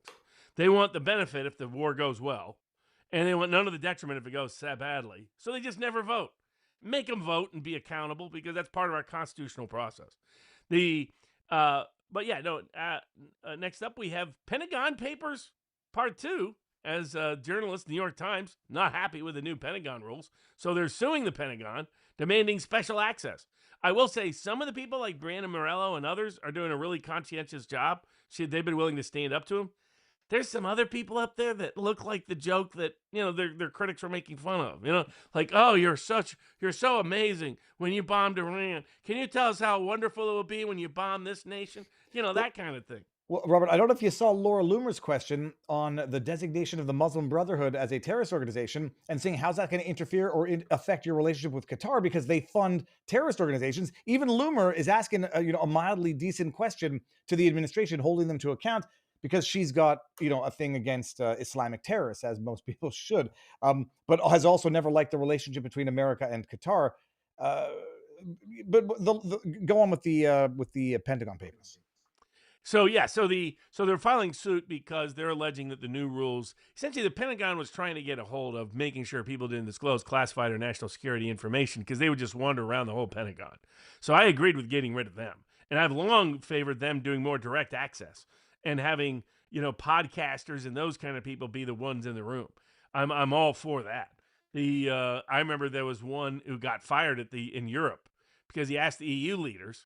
There was a great report, by the way, that came out, National Security Report, National Strategy, Military Strategy, likely authored by J.D. Vance and Eldridge Colby, amongst others, but they're likely to print, which they really show why we should be out of NATO, why it was time to divorce from Europe, all of that, brilliantly well done. But what they didn't want is all these kind of people just wandering all around, getting to report whatever they wanted, and letting the institutional media gatekeep the public narrative coming out of the Pentagon. So I agreed with their original motivations. Whether they went a little far with the rules or not is open question. I would have liked it if they would have had, have your Max Blumenthals in there in the room, right? That's someone that's from the left, but is a critic of the institutional narrative, will ask sharp questions, that are popular within a certain community out there. So it's honestly a reflective opinion. Rather than say Laura Loomer or some of the others there were some others that were just kissing. Like there were some people there that was from Turning Point asking questions like Yahoo about the Iran bombing. Charlie was intensely opposed to the Iran bombing. I mean, he lobbied the president of the United States himself, telling him he was dead wrong to do the Iran bombing. So just FYI for those people that have certain viewpoints out there or what they think they know or don't know. But so I think we'll see with the suit, because to me, the media should not be entitled to this, though. They're not entitled to special access. They're entitled to equal access and no more. Did we not have something similar with it was the law firms that were filing suit? But I don't understand this. It's a discretionary thing unless you can argue some sort of specific, I don't know, unlawful discrimination. It's discretionary, and some of them have proven themselves unworthy of access, period. Exactly. And the key is they have to really show the cases that have been successful, like the AP one originally, Gulf of America, was if it was content driven. So if the White House is discriminating against a particular media access because of its content, then that can be argued as biased. And that's where here, this wasn't content. This was just you agreed to abide by these rules before you release this information.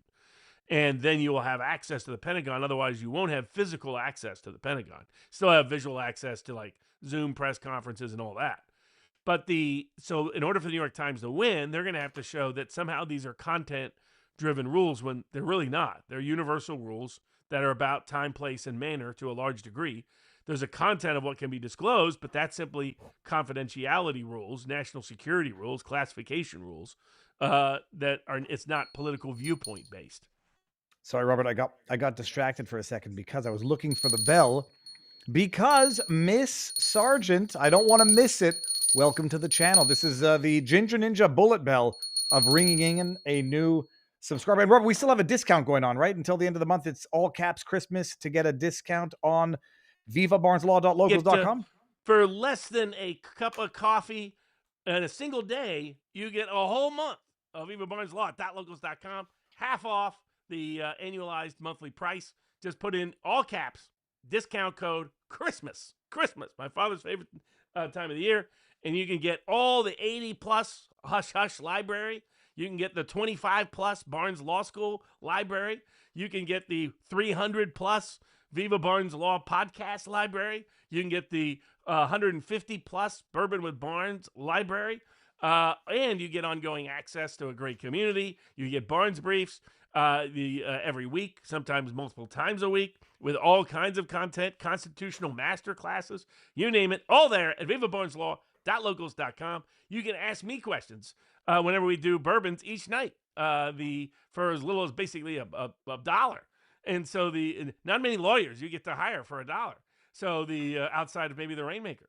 So vivabarneslaw.locals.com. Discount code, all caps, Christmas. And you should be able to treat yourself this year. Give yourself vivabarneslaw.locals.com for Christmas. And we do every day after the show. We have a 30 minutes, sometimes more, sometimes a little less, after party with the daily stream. Every now and again, we get a special guest that is exclusive to the after. So check it out, everybody. It's well worth it. Robert, do we let's segue right into Luigi Mangione. It'll be the segue. I wanted to get into Elon Musk.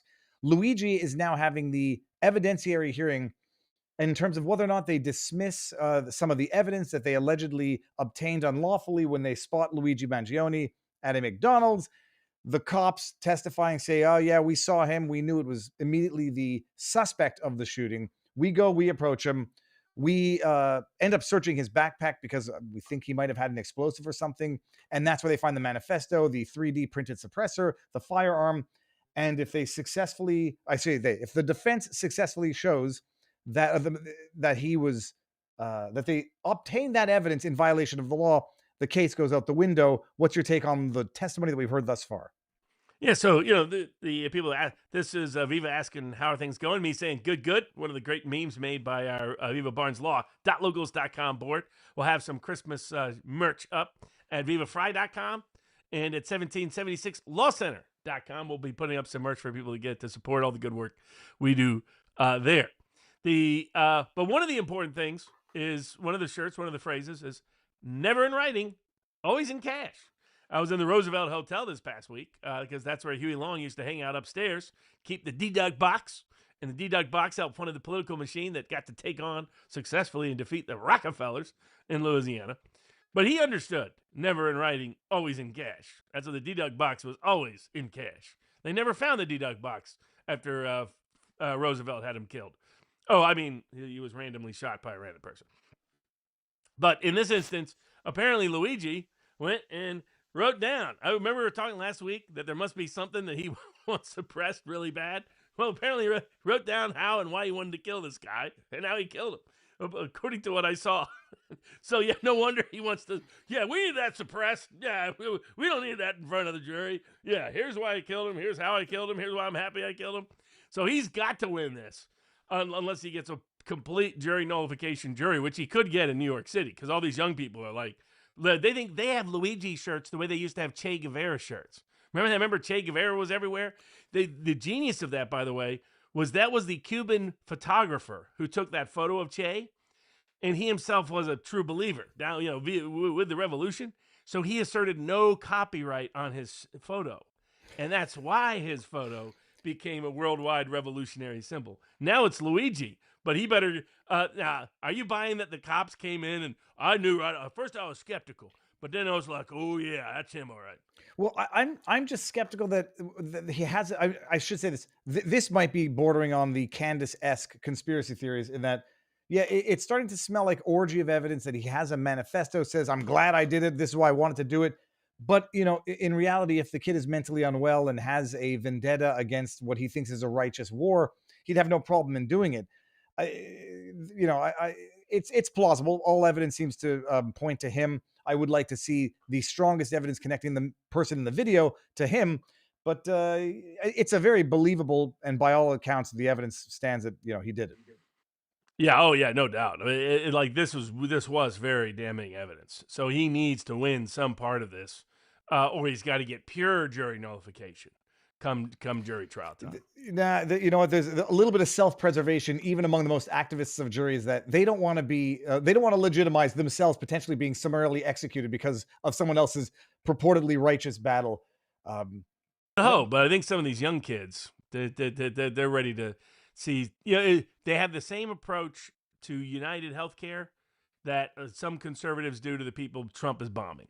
Right, you hear no sympathy from. I don't care about these. Look like drug dealers to me. They got it coming.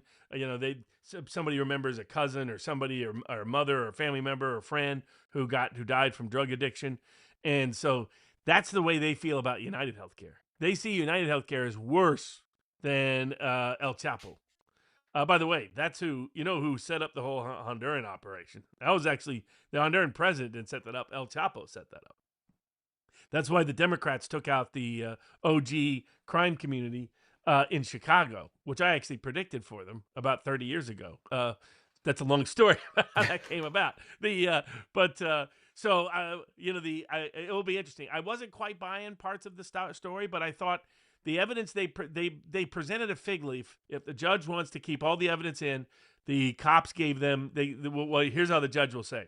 Based on my credibility assessment, it's never anything to do with credibility. based on the politics of the situation. But remember, this is the same New York State Court judge who already dismissed terrorism charges against Luigi. So I bet it wouldn't surprise me to see this judge suppress some of the evidence, and then it's game on come state. Now, not he still has to face the federal trial, but then it's game on come state trial time. This one, they've got to videotape the broadcast. I mean, this trial is going to be tuned in heavy, and he's wanting to bring down the machine and all the rest. And if he can get some of this evidence out, there's a chance of a jury nullification acquittal coming. I'll predict that they're not going to get any of the evidence tossed. I mean, when a cop says, we know that that's the suspect. We don't know that that's the shooter. That's the guy we're identifying. He looks a little weird. He looks a little crazy. And they search his backpack because of a fear of whatever. I'll give him the benefit of the doubt. I'm not, for warrantless searches, but I'll give him the benefit of the doubt under those circumstances. And I don't think any judge would want to be the judge. It's one thing to say no terrorist enhancements charges. It's another to say we're going to, throw out the most damning evidence because of some, lowly. Tell you how far along they've gone if they do that. But if the judge keeps it in, I think that the cops gave her enough to keep it in. I don't quite buy the cops myself. If I was on the bench, I would probably exclude a good part of it because I'm not buying the cop story. But that's because I have seen cops make stuff up for forever, for 25 years. Nobody lies as well on the stand as a police officer. Those guys have got so accustomed to it. And here would be their position. They're doing God's work. They're putting bad people in jail. You got to do what's got to get done. That's how they approach things. Now, once you get that mindset, it's easy to become like The Shield, which was a great TV series, by the way. But if he doesn't get this out, he's cooked. If he does get it out, he's in the game. So that's what we'll see. Well, on the subject of political assassinations and people's justifications for them, Candace Owens, Robert, I noticed you extended an invite to Candace. I'm not sure that she'll take it up. And I don't rag on Candace as hard as others do. I sincerely appreciate other people's arguments as to the damage, fractioning off of the conservative movement that she's doing and the demonizing of TPUSA and what will effectively bankrupt them. But you're picking a more personal battle with Candace. Tell us about it, Robert. Well, I mean, for those that didn't follow it, now all the Viva Barnes Law people made clear they wanted this to be the shortest part of the episode tonight. So they're tired and done with Candace. Don't want to hear about Candace. Tired of all the insanity. But Candace is now going after Turning Point USA. It's a general point. If you're going to go out there and be like, "Well, hey, I'll debate you anywhere, any place, anytime." And then Turning Point comes back and says, "Okay, here's the place, here's the date, here's the time." You're like, "Well, no, hold on a second. That's too tricky. Don't say any place, any time. Don't be Mrs. Macho out there, Mrs. Machismo out there." I think her attacks on Turning Point are beyond the pale. I think she's a nut. I've said she's a nut.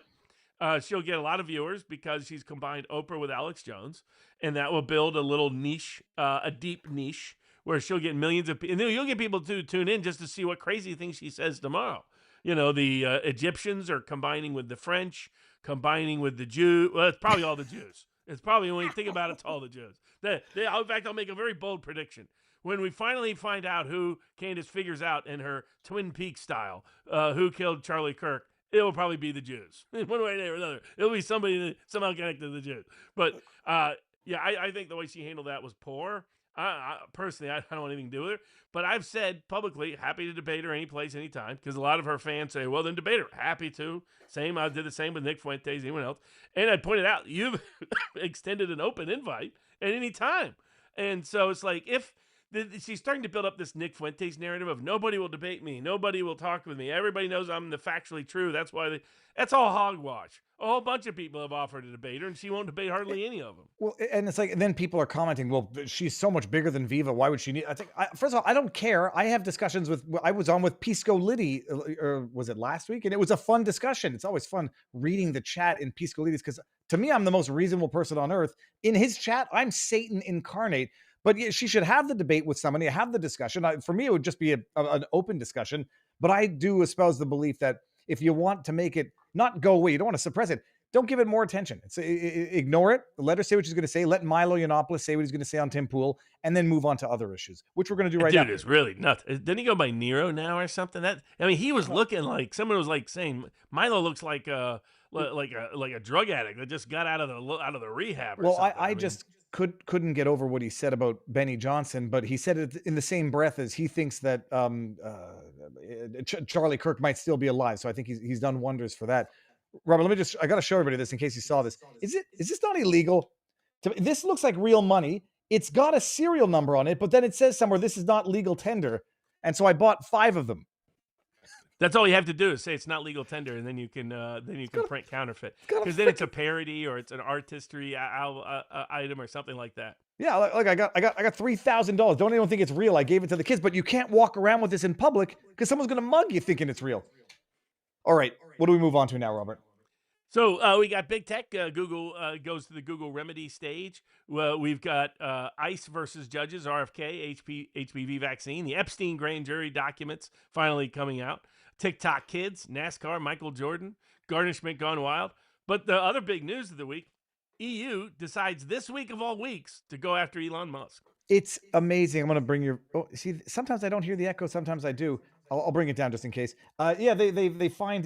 They found. I was going to say they found. They've fined Twitter X 120 million euros. I think it's 140 million US for. I really didn't even understand the basis of what it's like. Issuing a blue check mark that confuses their ability to verify information on the platform. And did you understand what they fined him for?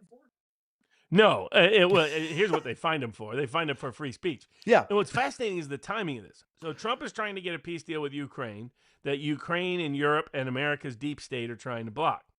At the same time of that, you get a report that's issued by the National Security Strategy. And this is authored principally by Eldridge Colby. Eldridge Colby is the grandson of William Colby. William Colby was one of the original Cold Warriors. This is a guy that, Ivy League, all the rest, but, didn't come from wealthy stock, military background, family that he came up with. Goes behind the lines in World War II, like he's skiing in Finland in secret, like James Bond-like assignments, all that kind of thing. With OSS, true believer with the CIA, Operation Phoenix, all the rest. Ends up getting thrown under the bus for a lot of things where he's just following instructions. He finally gets to take over the CIA briefly in the early 1970s. And he points out, he's like, look, there's a lot of stuff we did that we should never have been doing. Not because he hates the CIA. He's no peacenik at all. It's because he despises these institutions being misused and abused in ways that will damage the credible and essential purpose they can serve. And so he outs what's loosely, colloquially called the family jewels. The family jewels are all the MK Ultra type secrets the CIA had been involved with. The CIA deep state is enraged at him. And rather than respect a guy who'd spent his whole life dedicated to service of the CIA, they not only get him canned, they get him blacklisted from Washington. The 3 people who organize it are Dick Cheney, who was Gerald Ford's advisor at the time, George Poppy Bush, who replaces replaces Colby at the CIA, and Don Rumsfeld. So the original of the neocons. Now the person is Undersecretary of Defense, is Eldridge Colby, the grandson of Bill Colby. And he understands geopolitical realism. He understands we can't be fighting 4 wars all over the world, even if you wanted to, even if it was a good idea. He's like, we can't. We're not in a position to do so. We don't have public support to do so. We don't have the military means even to do so anymore. Our mechanism of purchasing and procurement of weapons is broken. And it takes us 5 years, 7 years, 10 years to do what Russia can do in a year. And I even had to debate these people who are pretending that Russia's poor and broke and all the people are poor and broke. And it's like, okay, they're one of the only countries in the world that can fuel itself, feed itself, and defend itself. But okay, you can keep pretending they're broke. They're number 4 in purchase parity power in terms of GDP. Because telling me that let's say I'm worth 10,000 and the Russians were worth 1,000, but if housing and food and fuel cost less than 10 cents on the dollar what it cost me, who's got a better life? Right, that's what purchasing power parity does. He understands that. He understands we shouldn't be adversarial with Russia. So he puts out this week a national security a strategy that was extraordinary. You can watch the Duran break it down, Alexander McCorris break it down. I'll probably be on with the Duran at some point to further break it down. You can see the Gaggle breaking it down. And these are people that have been following U.S. geopolitics for 30 plus years. And they point out they've never seen a document like this, ever. Because it is consistent to what President Trump's promises were. I'm not as gung-ho on the keeping Latin America as our colony kind of portion of it, which you could read a portion is that way. But primarily it says time to divorce from Europe, and it goes through all the problems with Europe. And it says basically Europe's not even, it goes, its population's not even going to be European in origin in 20 years as a majority of its government. Its leaders are all hated in their own countries. They censor everybody. They suppress everything. And they're like, this is why we need to get out of the conflict with Ukraine, because Europe will lead us into World War III because they're stupid and corrupt. And in the middle of all of this, where the number one complaint is their suppression of speech and their censorship of speech and their manipulation of elections, what does the EU do in the middle of trying to sabotage the Ukraine peace deal? In the middle of the president putting out this national security strategy saying maybe it's time to divorce you, maybe it's time to leave NATO, maybe that there's just no natural connection here between the U.S. and the Atlantic anymore. They decide to sanction Elon Musk for allowing free speech in Europe. Robert, they're inviting a divorce, or I mean, or they're just trying to enter a realm of digital suppression and digital speech control. I didn't understand what the basis was. 140 million doesn't. I mean, it's a lot, but I mean, does he pay it? What happens if he doesn't pay it? That it's going to be interesting, and not only that, you saw them use it as an opportunity. All of a sudden, you saw the undersecretary of state, the other people within the State Department hierarchy, come out and publicly bash Europe in ways that, I mean, Rubio is sort of the neoliberal establishment power base of the Atlanticist, of the the UK sort of Anglophiles in the US, and even they were coming out saying Europe's not Europe anymore. Europe's definitely not American. Europe doesn't share American values, doesn't share American views. It is killing its own economy. Its economy is shrinking as a share of global GDP. It's mass immigrating a population that's hostile to it, culturally, politically, and otherwise, in terms of crime stats and other data. That you have the leaders of France, Germany, and the UK that are the most unpopular leaders in the history of their countries, which is impressive. Can you imagine being the most unpopular leader in the history of Germany? Do you know how much work that requires? That's who Merz has now exceeded in being hated. There are more Germans who like Adolf Hitler than like Merz, than BlackRock Merz, as Alex Christoforou calls him, because he's from BlackRock. So, and these people, remember, last week they were illegally leaking private communications between Witkoff and the Russians. Maybe somebody in the U.S. decided to thank them because this week, what got leaked? A private phone call between all the European leaders and Zelensky, in which they were bashing Trump, bashing the United States, admitting their plan on sabotaging the peace deal. This was a reminder to the boys at MI6, two can play at that game. And it's long overdue we do that. In the first administration, Trump let them leak against him like a sieve, and he never retaliated. We've got to have criminal prosecutions of these people on the one hand, but because he should have no confidence in Bonnie to ever achieve that, at least let people like Tulsi Gabbard reciprocate in kind. When, if you're going to leak our conversations, we'll leak your conversations. Take a wild guess whose conversations are going to look a lot more embarrassing. It's not going to be Witkoff's conversations, which are totally normal. It's going to be these Europeans admitting that they want to sabotage every effort at peace. They want to do everything possible to extend the war, that they think that they despise Trump and and are trying to undermine him at every point and purpose. And so in the middle of this, you see their arrogance in going after Elon Musk and going after X and going after free speech. Remember, J.D. Vance, Vice President Vance, went over there in February and said, whatever you do, don't try to fix the Romanian election all over again. And what do? They fixed it all over again. They rigged it all over again. And here they are doing this. Here, Musk has done nothing wrong except allow for free speech. And if we're serious about protecting free speech, we need to more seriously get on the path of divorcing Europe. Eldridge Colby's national security strategy is precisely right on that accord. Well, you divorce from Europe, you're going to have Europe joining the more adversarial forces like China. I mean, they would go to the side of the devil if they force that divorce. But what they're doing is insane, and they're making it impossible to do any business in accordance with any principles of free speech. Just have full government control there. No doubt about it. Speaking of having too much governmental control, it looks like we might get some real remedy out of the Google search case, because he issued a decision. I've read part of the decision, but it looks like the judge has stepped up. First, he stepped way back. Now this isn't Boasberg. Boasberg let him off the hook. This is Meta, right? Judge Meta? This is Meta. And Meta, thanks to the good work being done by Assistant Attorney General for the Antitrust Division, Gail Slater. People say I'm only critical. There's a bunch of people. Vice President Vance doing great work on Ukraine, doing great work on a lot of other topics. Undersecretary of Defense Eldridge Colby doing great work. Director of National Intelligence Tulsi Gabbard doing great work. Deputy Director Joe Kent doing great work. Secretary Robert Kennedy of Health and Human Services doing great work. A lot of people under him doing great work. Brooke Rollins has reached out to a lot of people in the farming community and shows some strong promise in that respect. So there's a lot of good people doing good work, and there's some people that are just not doing as good work, and call both as we see it. Go ahead. Oh, no, I'm going to bring your volume down just 1 second. I want to just bring up two things here. Over on Rumble, it was about the Candy cult is quite concerning and considers her the queen of meaningless connections. Oprah fused with Alex Jones. No receipts, though, is the most accurate characterization I've heard thus far.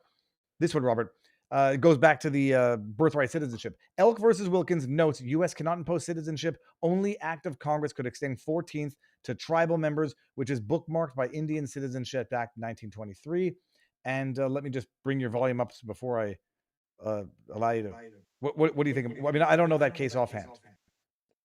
Oh, so I mean, all of this represents that that you have two different things competing with one another. You have why they passed the 14th Amendment and who they were intending to extend citizenship at that time. It is mostly undisputed that their focal point was extending citizenship to ex-slaves and overturning the Dred Scott decision. So that is a strong argument against territorial jurisdiction, just soli, as they call it. The counter is that before then, even before any issue with slavery, we treated at a state level people being born in the state as a citizen of the state. And that just soli principle goes back to because it used to be the case that being a citizen wasn't a good thing. In other words, being a citizen meant, hey, I'm the local prince. I can come and steal your wheat, steal your wife, steal your kid, maybe steal you and send them to war, or tax you just for existing. They called it the head tax, a capita tax. So back then, it wasn't always great to be a citizen. So back when it was to the advantage of the state that you be a citizen, they had very broad definitions of who could be a citizen. And so they said, if you're on my territory, you're born on my territory, by golly, you're a citizen. So, but the question is whether that was borrowed into the 14th Amendment, because it wasn't discussed very much at all. So that's where the real conflict goes, is that before the 14th Amendment, we did have this construct of power that gave citizenship to you based on birth, but because citizenship was mostly a burden of what you owed to the king, to the liege, then it was a benefit of what the king owed to you. Very interesting. Now I'm going to read some of the CommuTube chats, which I have been putting on the back burner for a little while. BennyBoy7670 says the FBI are masters of undercover management. Maybe Cash and Dan are getting mushroom management, kept in the dark and fed bullshit choke points. I happen to think that's a very plausible argument. That would be the best way to sabotage them if you wanted to do that, by a deep state that already tried to do that to Trump and prevent him from winning ever again. Can someone explain the egg timer to anyone? Doesn't it require a human hand to operate? Says Bowmanone 3737. It shows that the devices could not have been activated at the time that they were supposed to be activated if they were set the night before. Some people say they were replaced the morning of. In my view, you would still call them live even if the timers were not able to be set for that period of time. But we were told at the time that they were inert, more like training devices than active bombs that could explode, as Pam Bondi said, which raises more questions. And I think because in the indictment they allege they were active bombs, and I'm like, okay, these two things contradict each other. Well, they allege they were active bombs because under the charge in the law, it requires it to be an active explosive. If it was never susceptible to exploding, then the charge itself would fail. They wouldn't bring that particular charge. He's a patsy. Nothing makes sense. The story's gonna blow up and people are gonna be horribly humiliated. Okay. What do we move on to now, Robert? Oh, so we still have big tech. We got ICE against the judges. We got RFK, HPV vaccine progress, Epstein documents, grand jury. While I was late in being right, I was ultimately right about their disclosure. And then we got a couple of bonus topics. TikTok still trying to get access to your kids. NASCAR in that big fight of that antitrust we talked about. One of the big NASCAR company owners involved in that suit is the one and only Michael Jordan. And last but not least, when garnishment goes wild. So let's do the HPV one, and then I'm going to read some more chats on Viva Barnes, and then at some point we'll take the party over to vivabarneslaw.locals.com for the after party. They're pulling the HPV for newborns.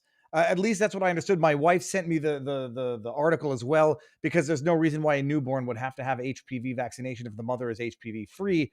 About bloody time, what's going to be the process of doing this, and what roadblocks do you see, Robert, that could impede this progress? So this is where Kennedy's making real progress, is over at the ACIP committee, and recognizing the ACIP committee has such power. What people should know is this was never supposed to be. So this, like all of the Food Drug Administration, all of it was started out as a labeling agency. That was it. Not to be your food, not to tell you what food was good for you, not to tell you what medicine was good for you, not to control all of medicine. That's supposed to be a local state issue. Instead, what happened is they usurped that.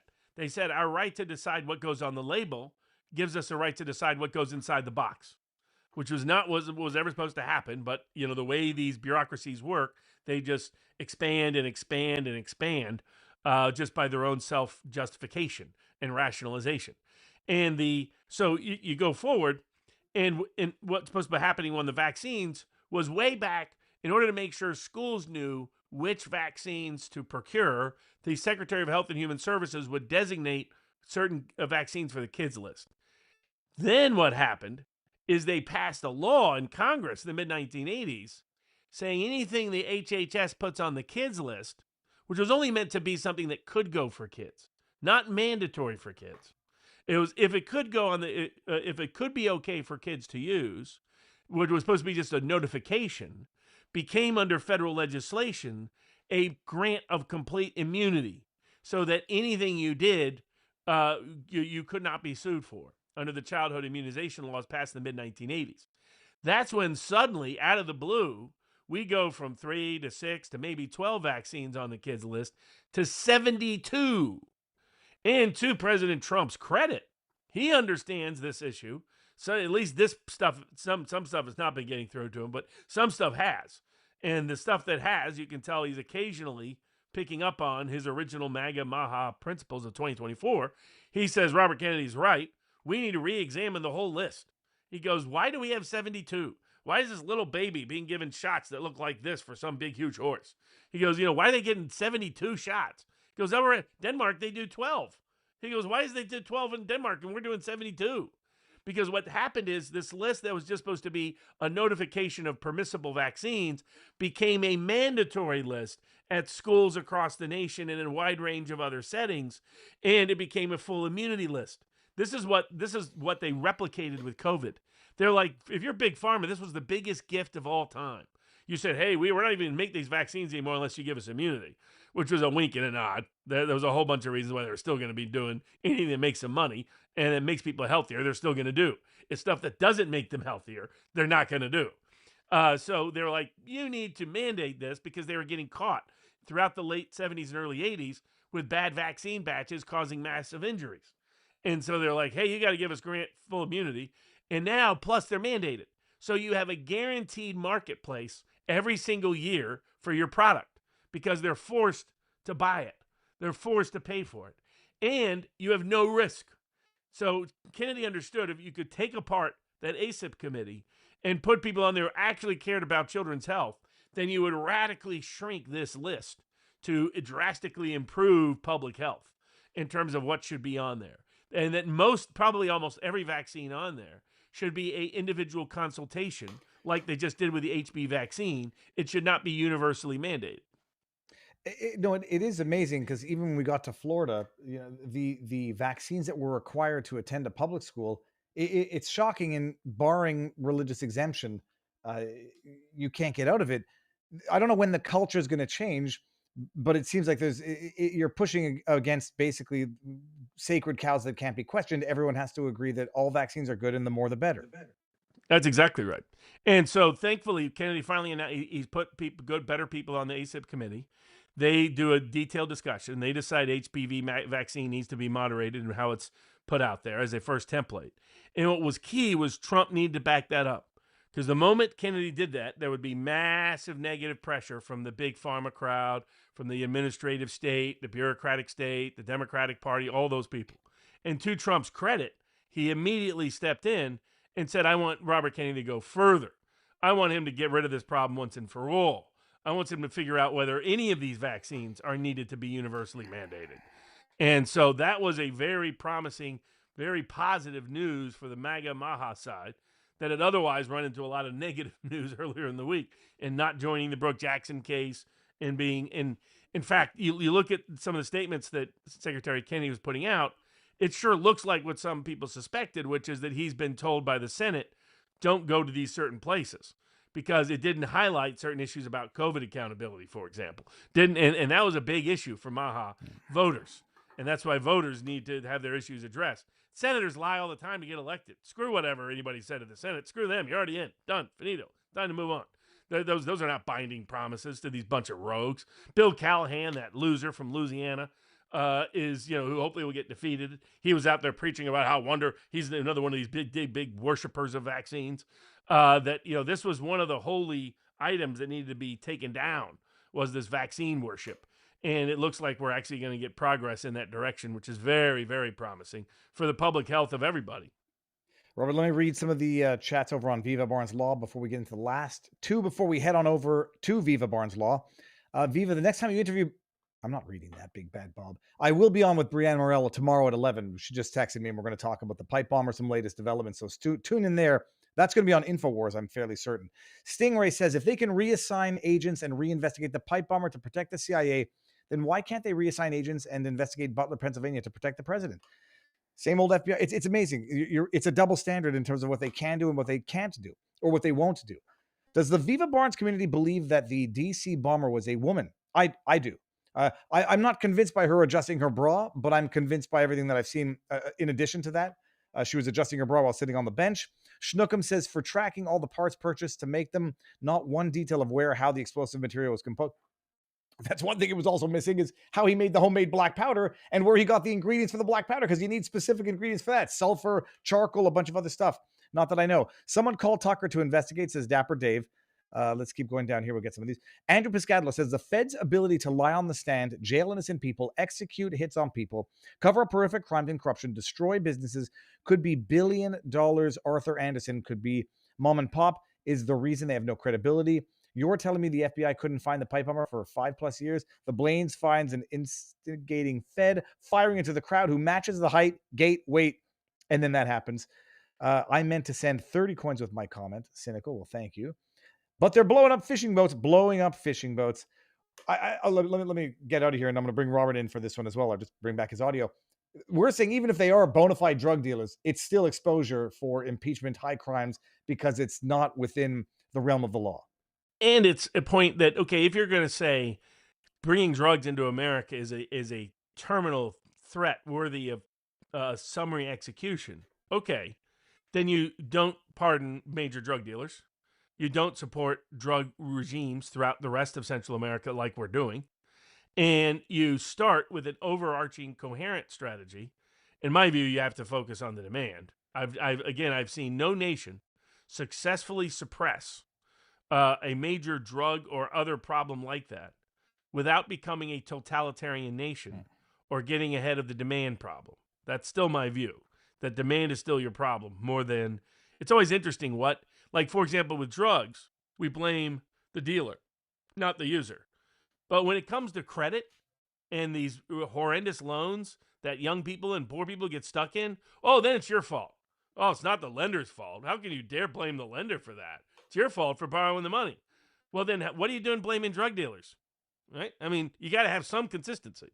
But even if you thought all that, you need to have a coherent strategy dealing with drugs. Bombing boats off of Venezuela coast is about, if you went down a list of how to stop drugs coming in the United States, it'd be right at the bottom because of how little drugs comes in from the seas off the Venezuelan coast. Almost all of it comes, one, from the other side of the coast, but it comes almost all through Mexico. So the idea, we cut off the Caribbean route for the most part 20 years ago. When Miami Vice got insane and cocaine cowboys, and who was one of the most famous cocaine cowboys? Yes, Narco Marco's brother-in-law that made Marco's family so successful in the first place were a bunch of cocaine dealers. So yes, I find it a little ironic. Narco Marco talking about how deeply bothered he is by drugs coming into the country. But if that is your great concern, okay, focus on the Mexican drug cartels. That's priority 1 by far. And then priority 2 would be Colombia and the Western Pacific Coast line of transmission, not the East Coast line. Because what happened was Miami got so crazy. Remember, Miami Vice was made into a TV show in the 80s. I love that show. I love the Phil Collins introduction. I used to wait for that introduction all the time. See them playing that weird hyperly or whatever they call it. And then you see the Pelicans, and I even had the little white suits that Don Johnson had. Cause I thought those were awesome. A little blue shirt, white suits walking around. They were so nuts. The Colombians, they were whacking people in public at like malls and stuff like that. It led to a massive crackdown on the Caribbean. Cuba cracked down on its corrupt general that was part of it and shut it down. Everything connected to the Cuban trade, which used to be the transshipment head before Castro. Cuba's where we brought it all in.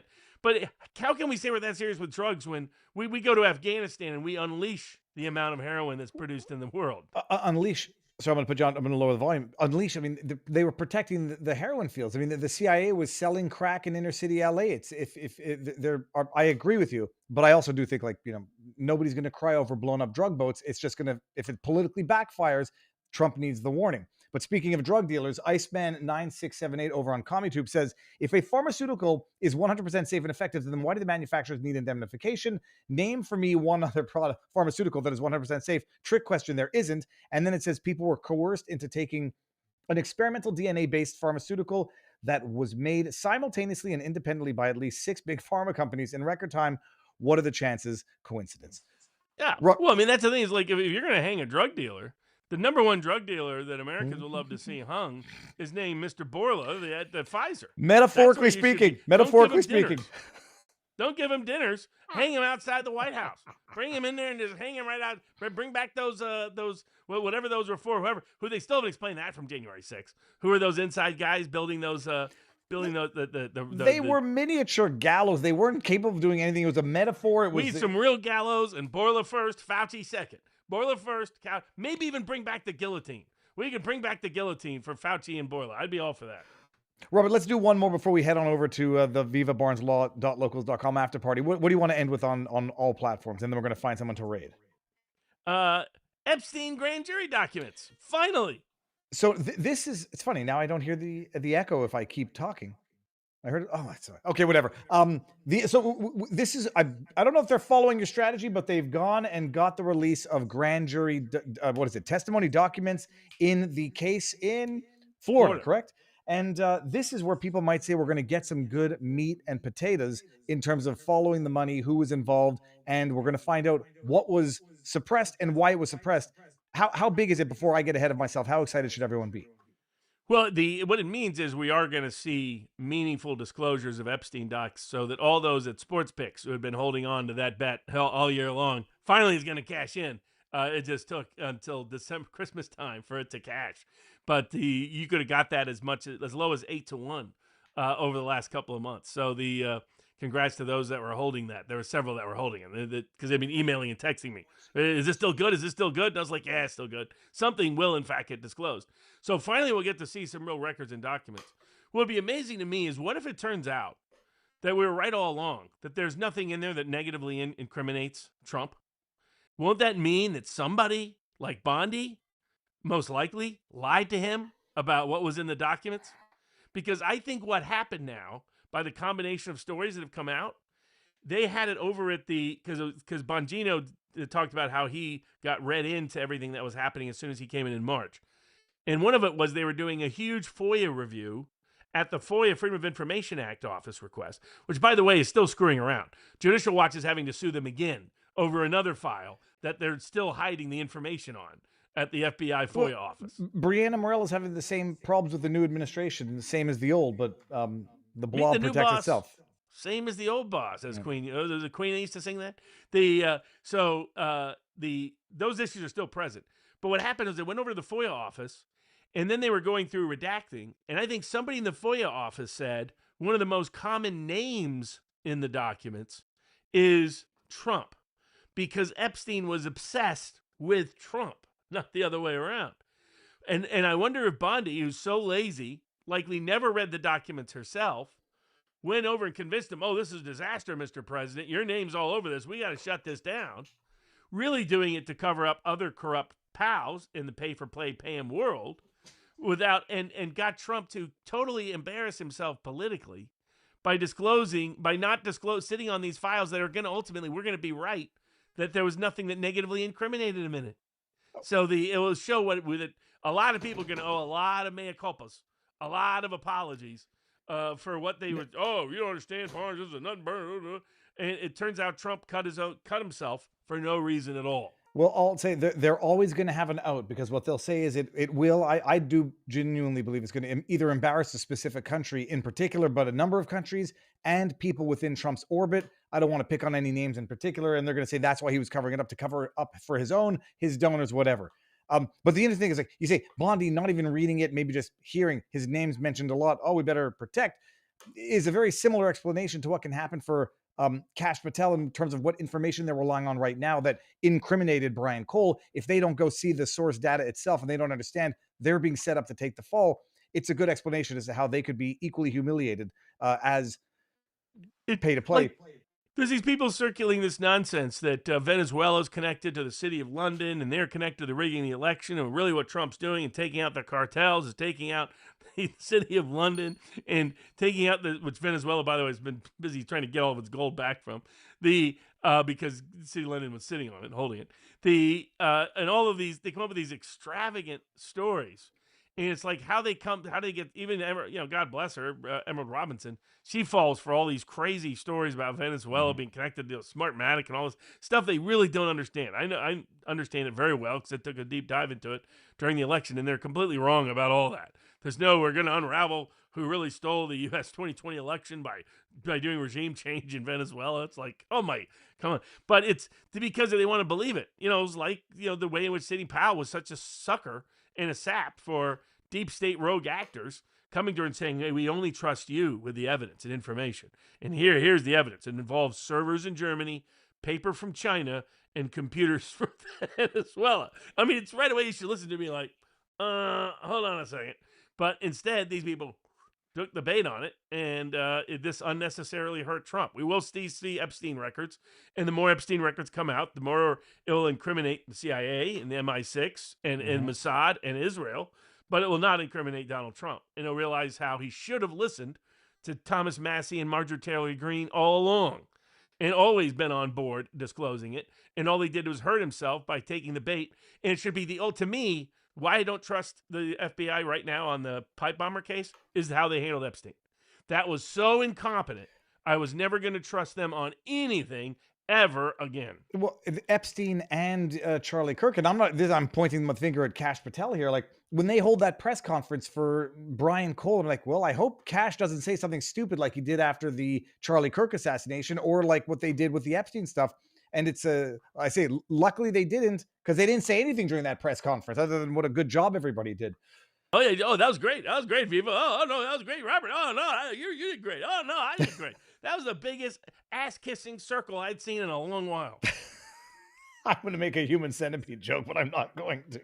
All right, I'm going to see who we raid before we go over to vivabarneslaw.locals.com. Robert, cover one more topic. I'm going to find somebody to raid. All right, if people ask about a white pill, finally fixing the vaccine list is a massive white pill. That has been killing and disabling us for generations, for over 40 years now.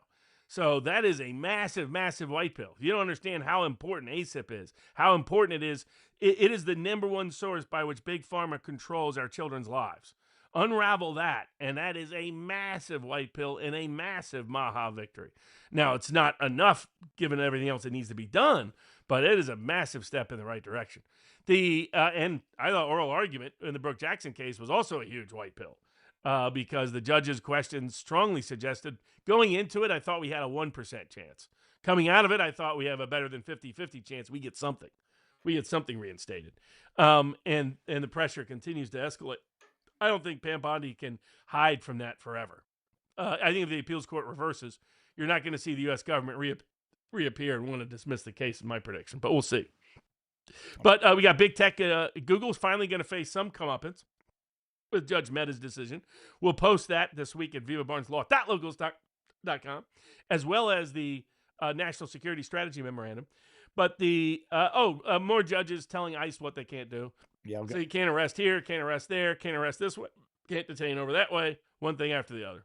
Well, okay, let me just take your volume down for 1 second. Right now, by the way, everybody, if you want to get some merch, you can go to Viva Fry. The website is back up. If you want to go to 1776 Law Center, check it out. You want to join our vivabarneslaw.locals.com community, go ahead and do it. We're going to raid Eric John Pizza. It's a little off topic, but really, there's nobody else that seems worthy of it. So we're going to raid Eric John Pizza, and come on over to vivabarneslaw.locals.com for the after party. I'm going to get to the chats that I've missed, and we're going to have the party there. Robert, you can carry us out while I just hit the raid button. Yeah, so I have a bonus topic. What is TikTok doing to spy on our kids now? NASCAR in trouble with Michael Jordan suing them in an antitrust case. That trial is off to the races, you might say. And last but not least, what happens when a garnishment, when a company has a garnishment or somebody has a garnishment against somebody that works for you and decide to take your assets instead? That's called garnishment gone wild. Happened in Louisiana this past week.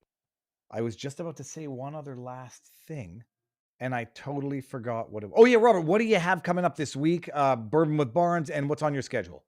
Yeah, so the interview is published now with Michael Malice. We had a lot of fun. Michael Malice in live time had never heard about Donald Barr writing a book about the headmaster who hired Jeffrey Epstein, the father of Bill Barr, who used to work for OSS. International sex slavery. He didn't hear. Yes, he didn't know about it. He wrote a book of how awesome it would be to have underage girls as international sex slaves. And it was fun watching Malice in live time. He was like, Barnes, you're making that up. Malice has, it's sort of a trollish sense of humor. So he had to look it up live. He was like, holy crap. He couldn't believe it. So that was a lot of fun. But otherwise, we'll have bourbons. We'll probably be on with a Duran at some point. Probably be on with Thomas Woods at some point over the next couple of weeks. But bourbons will be back. Had to cancel them this last week because I had to get a new computer and then was traveling and then got sick and everything else. So but bourbon's back nightly at vivabarneslaw.locals.com, where you can join for half price, less than a cup of coffee all month. Get all access to all the videos, all the information, all the content there. Just put in discount code, all caps, Christmas. But that will all be at vivabarneslaw.locals.com. And I'll be live daily. I'm going to be on with Brianna Morello on her channel tomorrow. I'll send everybody the link. And with that said, we're going to head on over to Viva Barnes Law. CommieTube. Make sure you're subscribed and liked and whatever before you leave. But come on over to join us. And we're updating now. Peace out, everyone. See you tomorrow.